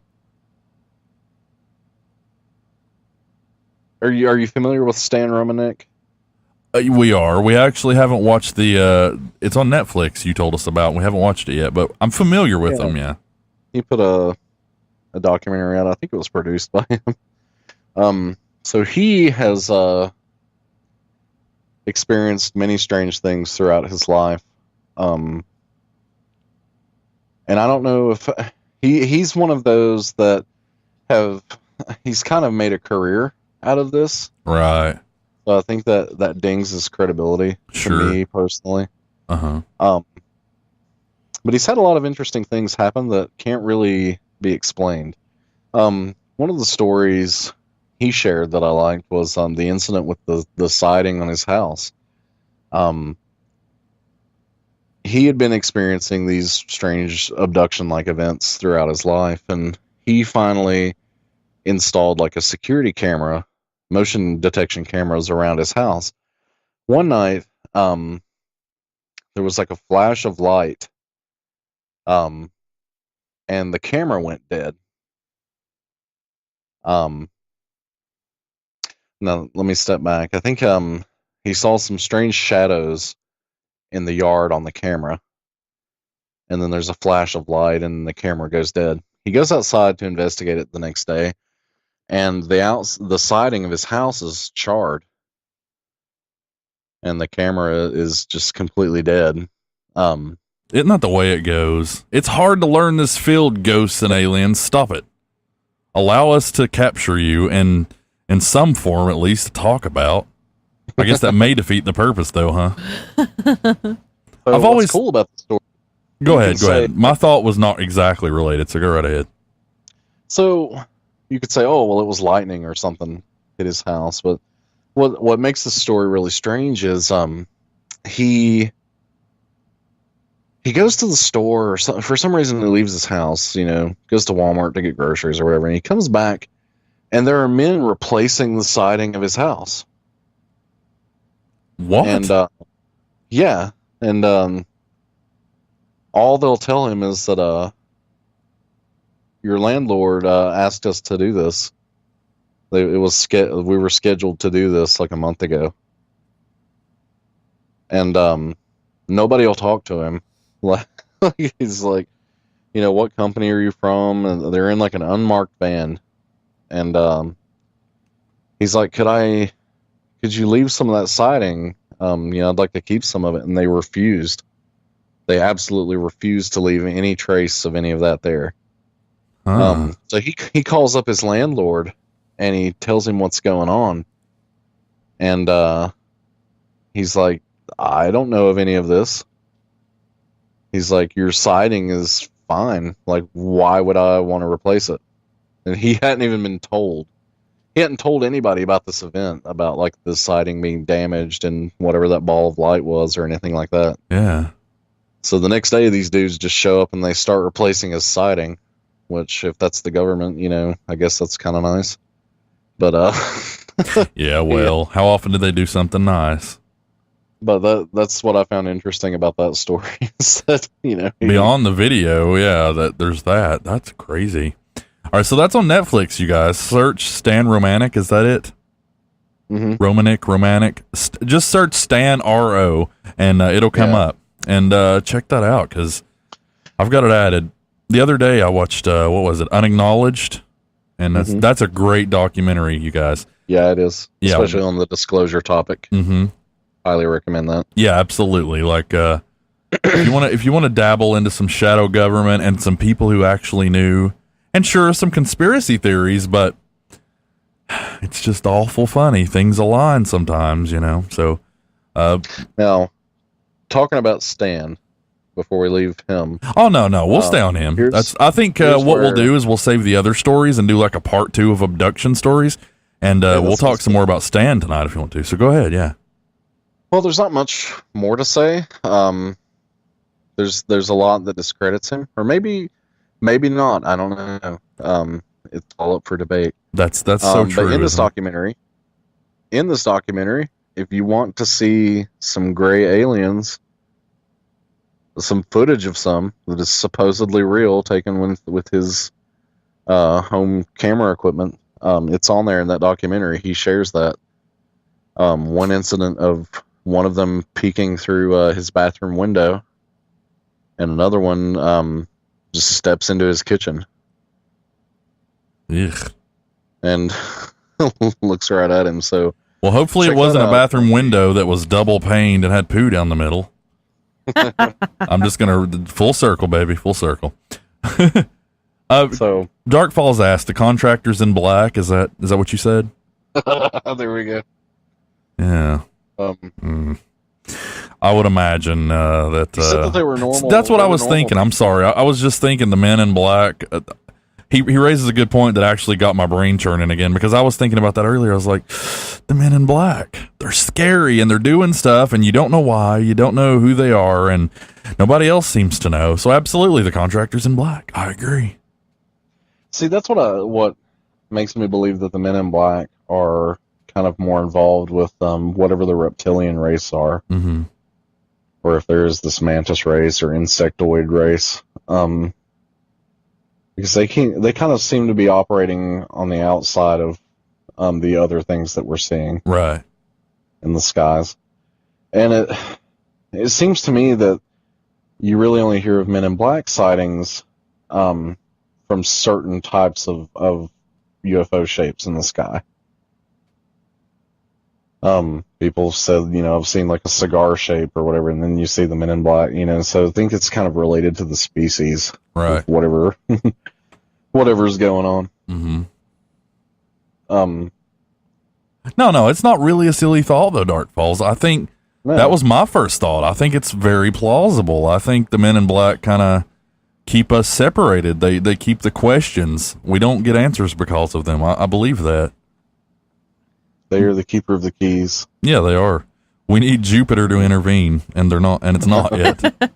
But good guy Jupiter. Anyway, what was I going to say? Oh, I was going to say, on Unacknowledged, you need to watch it because it does just raise a lot more questions than it gives answers. But there are a lot of credible folks on there that just might, it might make you lean. It's going to get the wheels turning. It will. It'll get you thinking, and it'll get you on here talking to us. Mm-hmm. So, oh no, yeah, he was saying that it was a silly thought saying contractors. The contractors, I'm like, sure, but your point is definitely a good one, no question about it. I don't know. There's so much to this mystery. God, I think it warrants a part 2. I agree. We need to just do an Abductions part 2, and we can maybe we can dig some more on this and find a little more info, and maybe talk about this case some more too. I think we did the Hill case pretty well, but I think this one definitely leaves some more stuff. I need to watch the documentary before next week, and the show may not be next week. The part 2 of this, but I need to watch it soon regardless. So yeah, you guys watch it too. I'm sure it's worthwhile. I do want to say that we've got a fun month coming up next month, and I don't really know if we're going to out everything we plan to do, but we are going to talk about that. First, however, I was going to say, do you want to take another small break? Because I think we're coming up on 2:00. We are. I was going to say, let's hit the song and let everybody have a pee break. And we'll come back after that from a commercial, and then we'll do some listener questions, and we'll wrap it up with some info about next month. Sounds good. All right. Yeah. I know at this point in the show, everybody needs a quick little break, myself included. So let's do that. I've got I think it's a good tune. It's by a band called Phantom Lullaby, and I don't really know what to tell you. They rock. They're kind of modern. I try to look for metal because that's my thing, but if you guys want something a little less metal, just let me know, and we aim to please. What's that saying? What is it? How does that go? We aim to please. Yeah, no, there's a bathroom sign, and it says we aim to please, so please aim. And I just thought that was really clever. It doesn't necessarily apply here, but no peeing on the seat, please. All right, let's take this little music break and let everybody go potty, and then we'll come back and we'll do some listener questions and get excited for the future, shall we? That may end in about a month from now, according to right. Yeah. All right, so here we are. This is Phantom Lullaby with a song called Something You Wrote.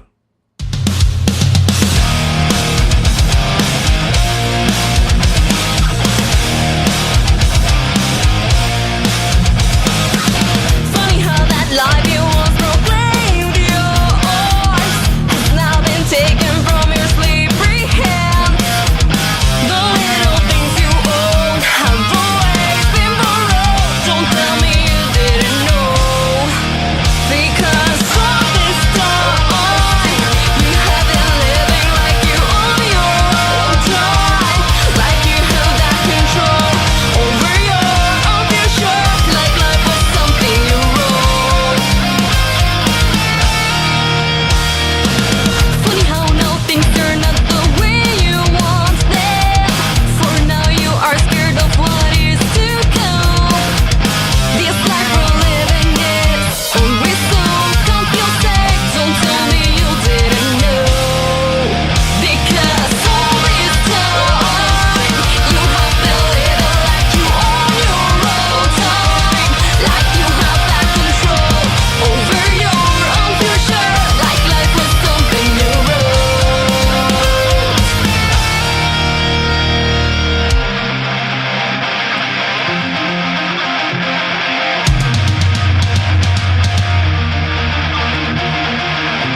Ryan, Yeah. let's go rent a movie. I don't know. I was kind of looking forward to a sub. Wonder if there's a place where we can have both. VHS. Yes. What does VHS stand for? Sign says VHS and hot subs. That's awesome. Smell those meatballs. Hey, look, foot-long meatball sub and a free movie rental all weekend long for only $5.99. Dude, look, rent RoboCop 1 and get RoboCop 2 free this weekend only. Rad, man. You mean for only $200 down, I can get a Sega CD? Yeah, dude, and a free tuna biscuit. Don't forget your free copy of Night Trap. Night Trap? Whoa. Don't tell Mom. You boys. VHS and hot subs at 30 Town Center Drive on the left by the abandoned go-kart track. For more, head over to midnightspookhouse.com. Get your 70s, 80s, and 90s fix with Retro After Dark, part of the Spook House Radio Network.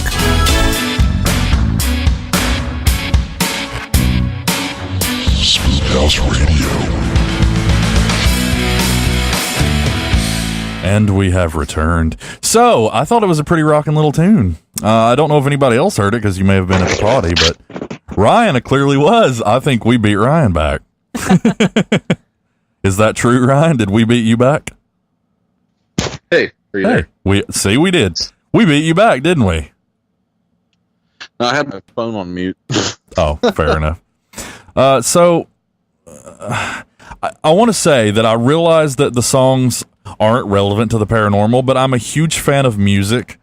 And this day and age, when people can record in such quality, like, I just want to share it. Just, like, good for them.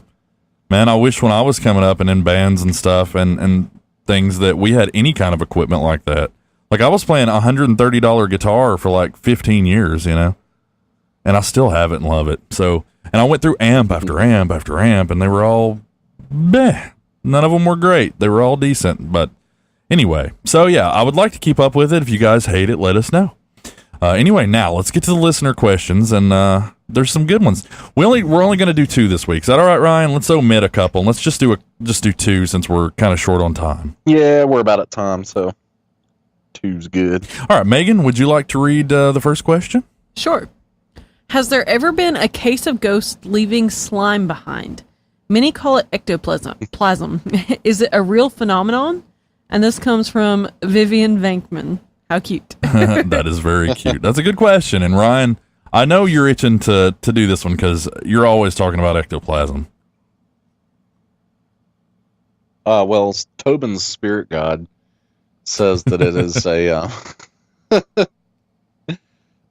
it's a class 1 unremarkable substance. Right. Doesn't really warrant any study. It's nothing fancy, folks. Real or not, it's nothing fancy. So let's talk about ectoplasm. Is it real? I'm sadly to report no. At least that's my opinion. Well, technically at Walmart, since the new movie came out, you can buy it, but it's not like, legitimate things. Truthfully, though, it's probably more toxic than real ectoplasm would be, since it's not worth studying. Probably Just a thought. Anyway, sorry. Well, where it originated from was in the Victorian era, when we talked about this with the keyboard episode, how mediums were kind of becoming a thing and talking to the dead and all that. So there were a lot of frauds back then, and you can actually find like photographs of ectoplasmic happenings.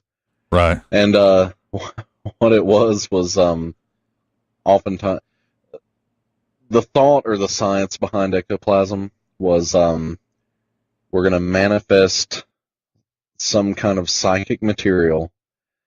Sometimes it was described as like a slime, and sometimes it was described as like sort of a natural fabric. And we're going to manifest this material so the spirits can drape themselves in it and become visible, to the onlookers. Mm-hmm. So, excuse me. What's really going on there was they would take cheesecloth or some other like light fabric and cover it in grease or some other material. And they would use like puppets and strings and other weird things to do some tricks with it. So this was like a fraudulent practice. And another thing I should note, they always said that you can't manifest ectoplasm in the light. So that gave a reason for, okay, we've got to do our seance or whatever in complete darkness or near darkness. So that's how they got away with like using dolls and puppets and things like that in their seances. Oh, okay. That makes me think of Johnny Cash lyrics. What's been done in the dark will be done in the light. Right. So there, as I said before, there are photographs of like mediums like regurgitating ectoplasm, and what they would do is take like a ball of like cheesecloth or something, and like I said, like coat it in some kind of lubricant, like a grease or whatever, and they would regurgitate it. And like an assistant to the medium would like slowly pull it from their throat, you know. Mm-hmm. So that's not ectoplasm in the original Exorcist. That's just green puke, huh? When she's that's all just green puke. when she's all vomiting everywhere. Yeesh. So speaking of that show premiered tonight on Fox, The Exorcist. For those of you who enjoy horror television and The Exorcist, so check that out if you've got On Demand or Hulu or anything like that. The Exorcist, it's a series now, and it started on Fox. I actually didn't watch it, so there's that. Darkfall says pea soup. Well, yeah. I'm wondering in the real story though. I've actually read some of The Exorcist. Ugh.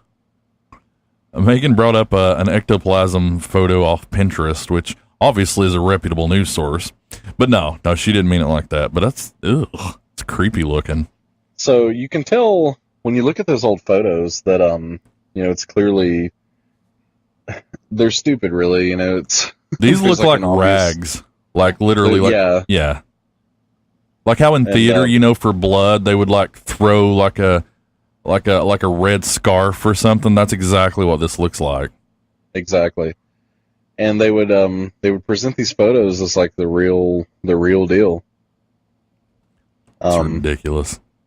But wait, let me show you one better. So yeah, that's kind of the origin of ectoplasm. I'm not sure where how it came to be in Ghostbusters. Mm-hmm. We have to look up some Dan Aykroyd interviews on that, but they were consistent with the slime aspect of it. Have you watched Ghost Heads? It's on Netflix.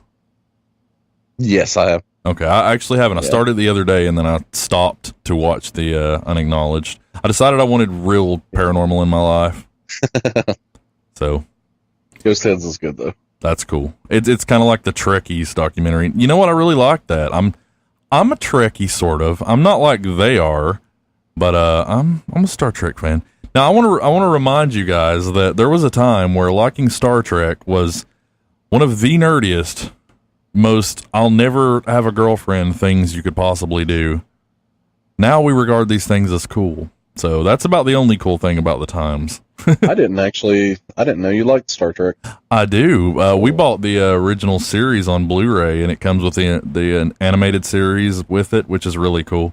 Oh, nice. And, I've actually never watched The Next Generation, but it's one I've always wanted to, and I saw it on Netflix, and it is on my list now, so. Yeah, Next Generation is actually my favorite series of it. That's cool. Like, the original series kind of lays the groundwork out, like creates the universe. It's the original Friday the 13th. Yeah, and then that scenario, and then Next Generation is like where it's at. That's awesome. Yeah, I'm a Trekker. Yeah, not a Trekkie. A Trekkie. There is a difference. If you've ever seen the documentary, it's called Trekkies. It's actually really cool to watch. These people are serious, and there's nothing wrong with that. But back then, they were regarded as huge alpha nerds, and now it's like these people are just everybody out there, the times they are changing.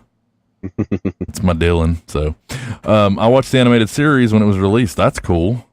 And his favorite was Enterprise. That's one I've not heard a lot about. I heard the other day No. Now, I remember one of my friends, Deep Space Nine was their least favorite. Enterprise, they were impartial. They didn't really care. And they loved, of course, Next Generation. But believe it or not, had never seen the original series.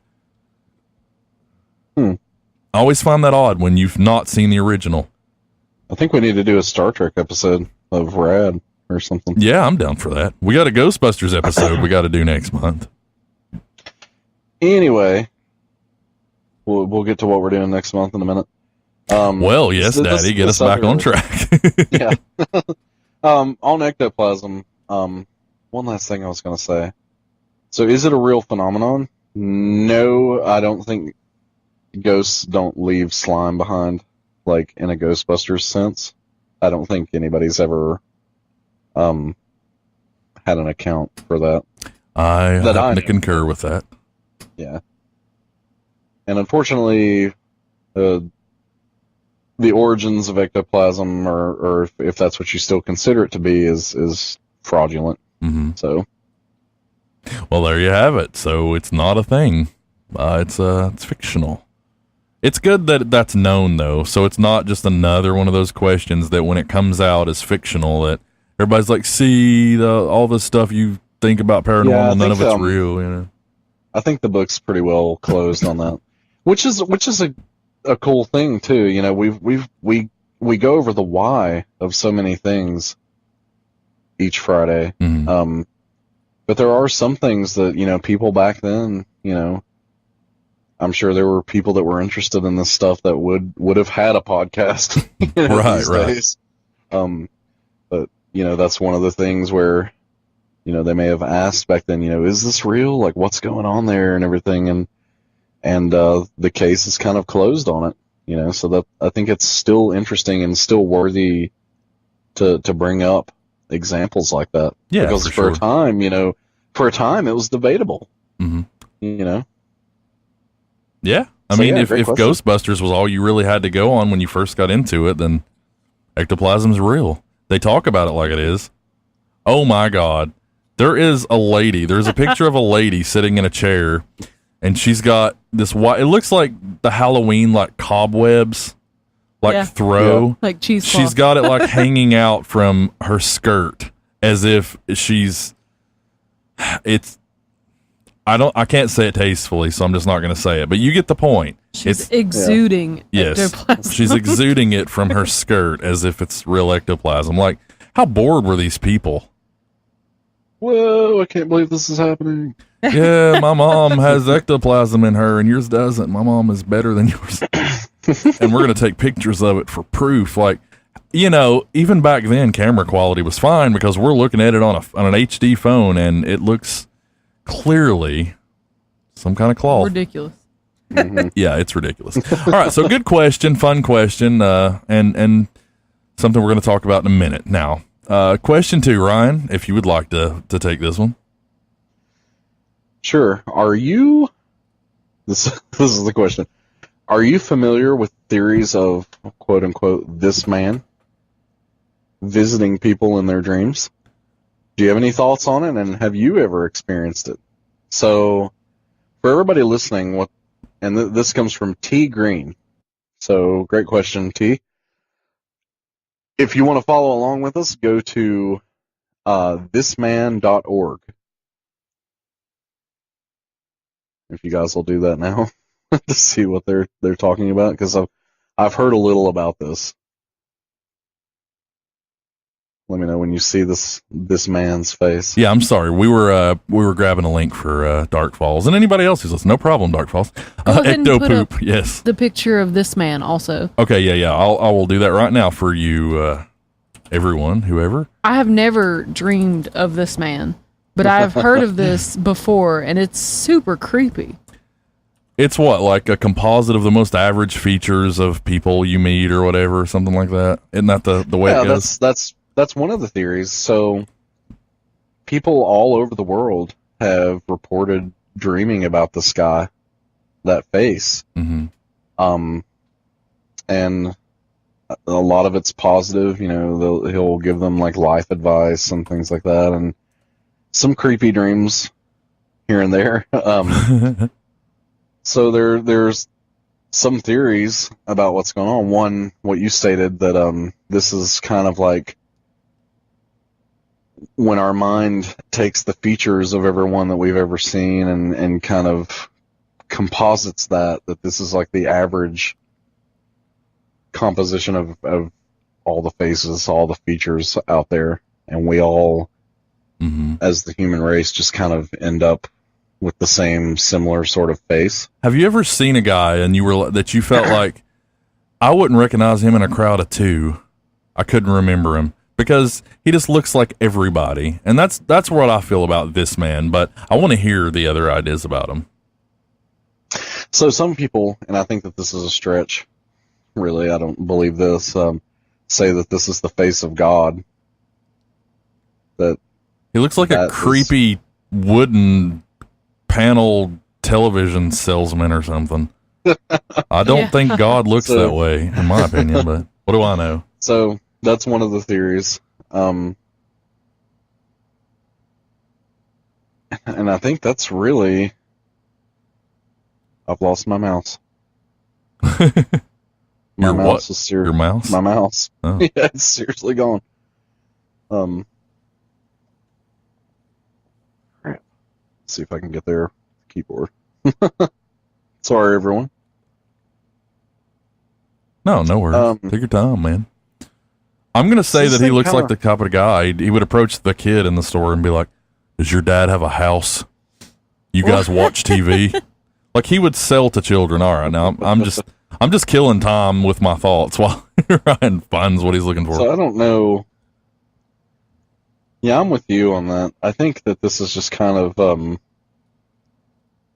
what your brain comes up with if it needs to deliver a face to you. Now, one thing to note that's important about dreams is I don't think a lot of can you ever really remember anybody's face in a dream? Like when you dream of somebody, one of your friends shows up in your dreams, you just kind of know that that's them, right? That's what they say. They never have, a lot of the time they won't have feet, and a lot of the times they won't have a face. I don't know. Yeah. I've heard that you cannot dream of a new face. Like it's always going to be comprised of either features you've seen or on somebody you know or somebody that you've seen before, you know? Mm-hmm. It's your brain can't come up with a new face. So I think that where I kind of stand on this theory is that this is for situations when you're, for some reason, your memory or your dream requires a face, and this is what your subconscious comes up with. Yeah, I mean, I guess I don't know. This one I just think is just. It's bizarre, and I'm not saying that the people who have dreamt of them, it isn't true, because, I mean, it's a thing. It just feels like a creepy pasta or something to me.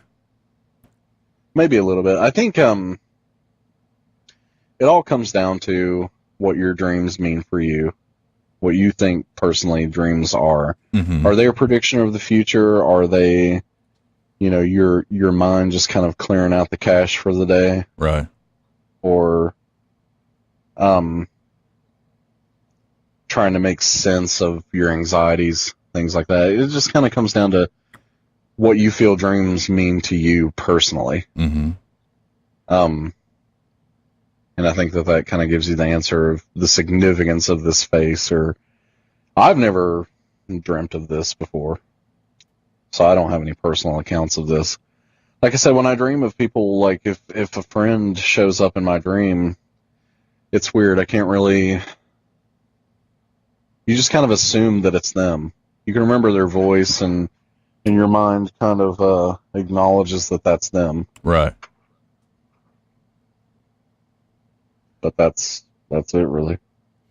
Yeah, Dark Falls, my mind is just messing with me. Is your mind messing with you, or do you think that's what is happening with other people? All right, so... what was the question? What do we think of this? Or do you have any thoughts on it? Have you ever experienced it? I have not experienced it, thankfully. And my thoughts on it are that it's just, I don't know. It's a similar composite that most people have seen those features. I don't know. I think this day and age, if there was a new This Man, he wouldn't look like that. That's my theory on it. Mm-hmm. Like the wow signal, it would change. It would be something different now. I think it's just, it's like a compilation. And people are like, yeah, I kind of dreamt of that guy. He looked similar to that. Yeah, he kind of looked like that, and eventually it's like, I don't know, maybe everybody just noticed. It's kind of he's pretty unremarkable. Yeah. And I've used that term a lot. It was kind of like the everyman kind of, I don't know. I've never seen, I can't recall seeing anybody that looked like that. No, me either. Now we're all going to go to sleep and dream about this man. Yeah. Yeah, absolutely. Now that'll be the second piece to this. After we've discussed it and we've been looking at this, will we dream of it now? If you really don't want to dream of this and you don't want creepy images, don't look at the fan art gallery. Sure. For more. He kind of reminds me of the Micro Machines guy. Similar to that dude who spoke really quickly. I love those commercials. That dude was talented. Yeah, he was. I'm not even going to attempt to... Try it. Yeah, I'm not. Not on here, at least. Forget that. That is a good... I would do it with editing. You know what? I might do it with editing. So you can speed it up? That's not fair. So I can cut all the silences and sound like I'm doing it, just all at once. Yep, Bill Machida. Good dude. So there you go. There's our show, I guess. I don't even know what all to say about next month. Ryan, you had spoke about it a little bit. You said you might want to drop some hints or, some, just kind of mention a few things that we are going to do. I will say that we are going to do some shows where we're just going to kind of hang out for an hour or two, talk in between some Halloween music. So, and those are going to be live only. We're not going to put those for download because they don't really add anything. They're just for fun for us to hang out with you guys. And we'll probably talk about video games or Halloween costumes or maybe something different, but we'll let everybody know ahead of time.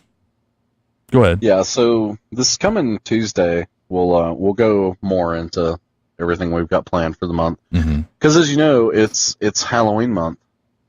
I don't know what October is. I hear people say October, but it's Halloween month.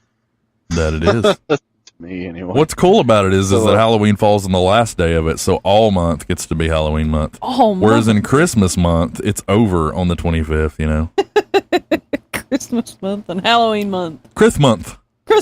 Yeah. Turkey month. Yeah. Turkey month. Halloween. Octoween? I don't know. I didn't think that out. We've derailed hard, guys. Well, it's hey, the show is at the end. This is the ass end, and we get to derail now. So I'm just sorry that I derailed us on the beginning. That sucked, but I think what you can expect is the Tuesday shows being kind of a combination of Retro After Dark and I'll Podcast on Your Grave. Because it's going to be kind of a celebration of horror and the rad things of Halloween. Mm-hmm. And like I said, we'll go more into our plans on Tuesday. But as for some things, some hints that you can expect during the month, we have an actual Friday the 13th in October. So how can we not talk about Mr. Voorhees? Right. There'll be some appreciation of that there. Walking Dead starts in October. Stranger Things returns. So you can expect kind of a zombie / TV horror appreciation week. There's some horror Blu-rays that are coming out that are fantastic. There's a horror movie coming out that I'm excited for. I can't remember what it's called. What is it called, Megan? Do you remember? The one where she keeps having deja vu about the same day, and that he kills her at the end of the day. Ooh, Happy Death Day. Happy Death Day. That looks really good. It kind of reminds me of something like Scream. So yeah, the story goes like she has deja vu, she thinks. She wakes up the next day and everything's the same as the day before. And at the end of the first day, someone kills her. It's or kinda tries like to. Groundhog Day, but for dying. Yeah, with no Bill Murray, unfortunately. It'd be better if he was in it. But yeah, it's sort of like that, and it sounds and looks really cool. I don't know how it's actually going to be, but I really like the concept. It's neat. It's unique. Yeah, for sure. So I'm excited for on the movie front. Plus, I always break down and watch the Halloween series from start to finish again, so that's fun too. Got to. Mm-hmm. So yeah, I it's think gonna be fun. we might do like a vampire lore week because we've talked about doing vampire lore. Agreed. Yeah. And we've got some rad things to talk about on vampires. Like the Castlevania series and all the various vampire movies out there. Yeah. Right, and We then kind what was I gonna say? Shit, now I forgot. What was I gonna say? I don't know. Yeah, I know we're running over on time. We always are. But we get in here and we're like, this subject's never going to go the whole show, and then we don't even get done what we thought wasn't going to be enough. Time goes quick, man. It does when you've got a good subject. Well, yeah, I think it was a good one. It was a good show. It was a lot of fun. So, as always, go to midnightspookhouse.com, listen to old shows, read news if we ever post any, which we should be doing. Leave us some feedback. There's a feedback page on there. There's a contact page if you have any stories and want to submit your questions. Clearly, people have been finding that. I don't know why they don't come chat with us, hint, hint, but they're sending us questions, and that's pretty awesome, and they're listening, apparently. So thanks, everybody, for that. Twitter is at The Spook House. Facebook is /The Midnight Spook House. We don't really do Instagram and Pinterest and things. I think we have a Tumblr and all that, but we don't really get on them, so I won't waste your time with links. Do we have a Tinder? You trying to find your wife? Always swipe right on us. Isn't that how that one works? I don't know how that one works. I'm pretending I know, but I have no idea. All right, so yeah, that's the usual crap. I do want to say that there have been a lot of sad things going on in the world lately. Ryan, do you have we pushed over too far? Do you want to just kind of record up promos for that and play on Tuesday? We had talked before the show. We'll do that. Okay, yeah. Sounds good. Pretty over. Yeah, we ran way over. Once again, check back with us Tuesday for the rad podcast on your grave show, and we'll let you know more about Halloween. It's going to be a lot of fun. That. I didn't mean to mute everybody. You still there? Yeah, can you hear me? Yeah. Oh, it was you cutting in and out. I thought that it was me doing that, but no, it's you cutting in and out. Okay. We're good. So yeah, tune in Tuesday. That's all I've got. Awesome. Well, that's good advice. Do tune in Tuesday. Megan, would you like to say goodnight and bid farewell and adieu and all those beautiful things that we do at the end of a show? Absolutely. Good night and adieu and all those things at the wonderful end of the show. And don't go crazy with your doom mongering. Don't go chasing waterfalls. That too. Stick to the... Go ahead, Lakes Megan. and the rivers are huge. All right, I knew she would do it. Oh, God, you ain't got to break it down. Nobody sees you. I had to. She had to. But yeah, let's all reconvene here Tuesday night, shall we? So yeah, good night and stay safe and... Yeah, just all that good stuff. We love you guys and we appreciate you listening. And I'm sorry I derailed us so early on. And yeah, we'll see you Tuesday, guys.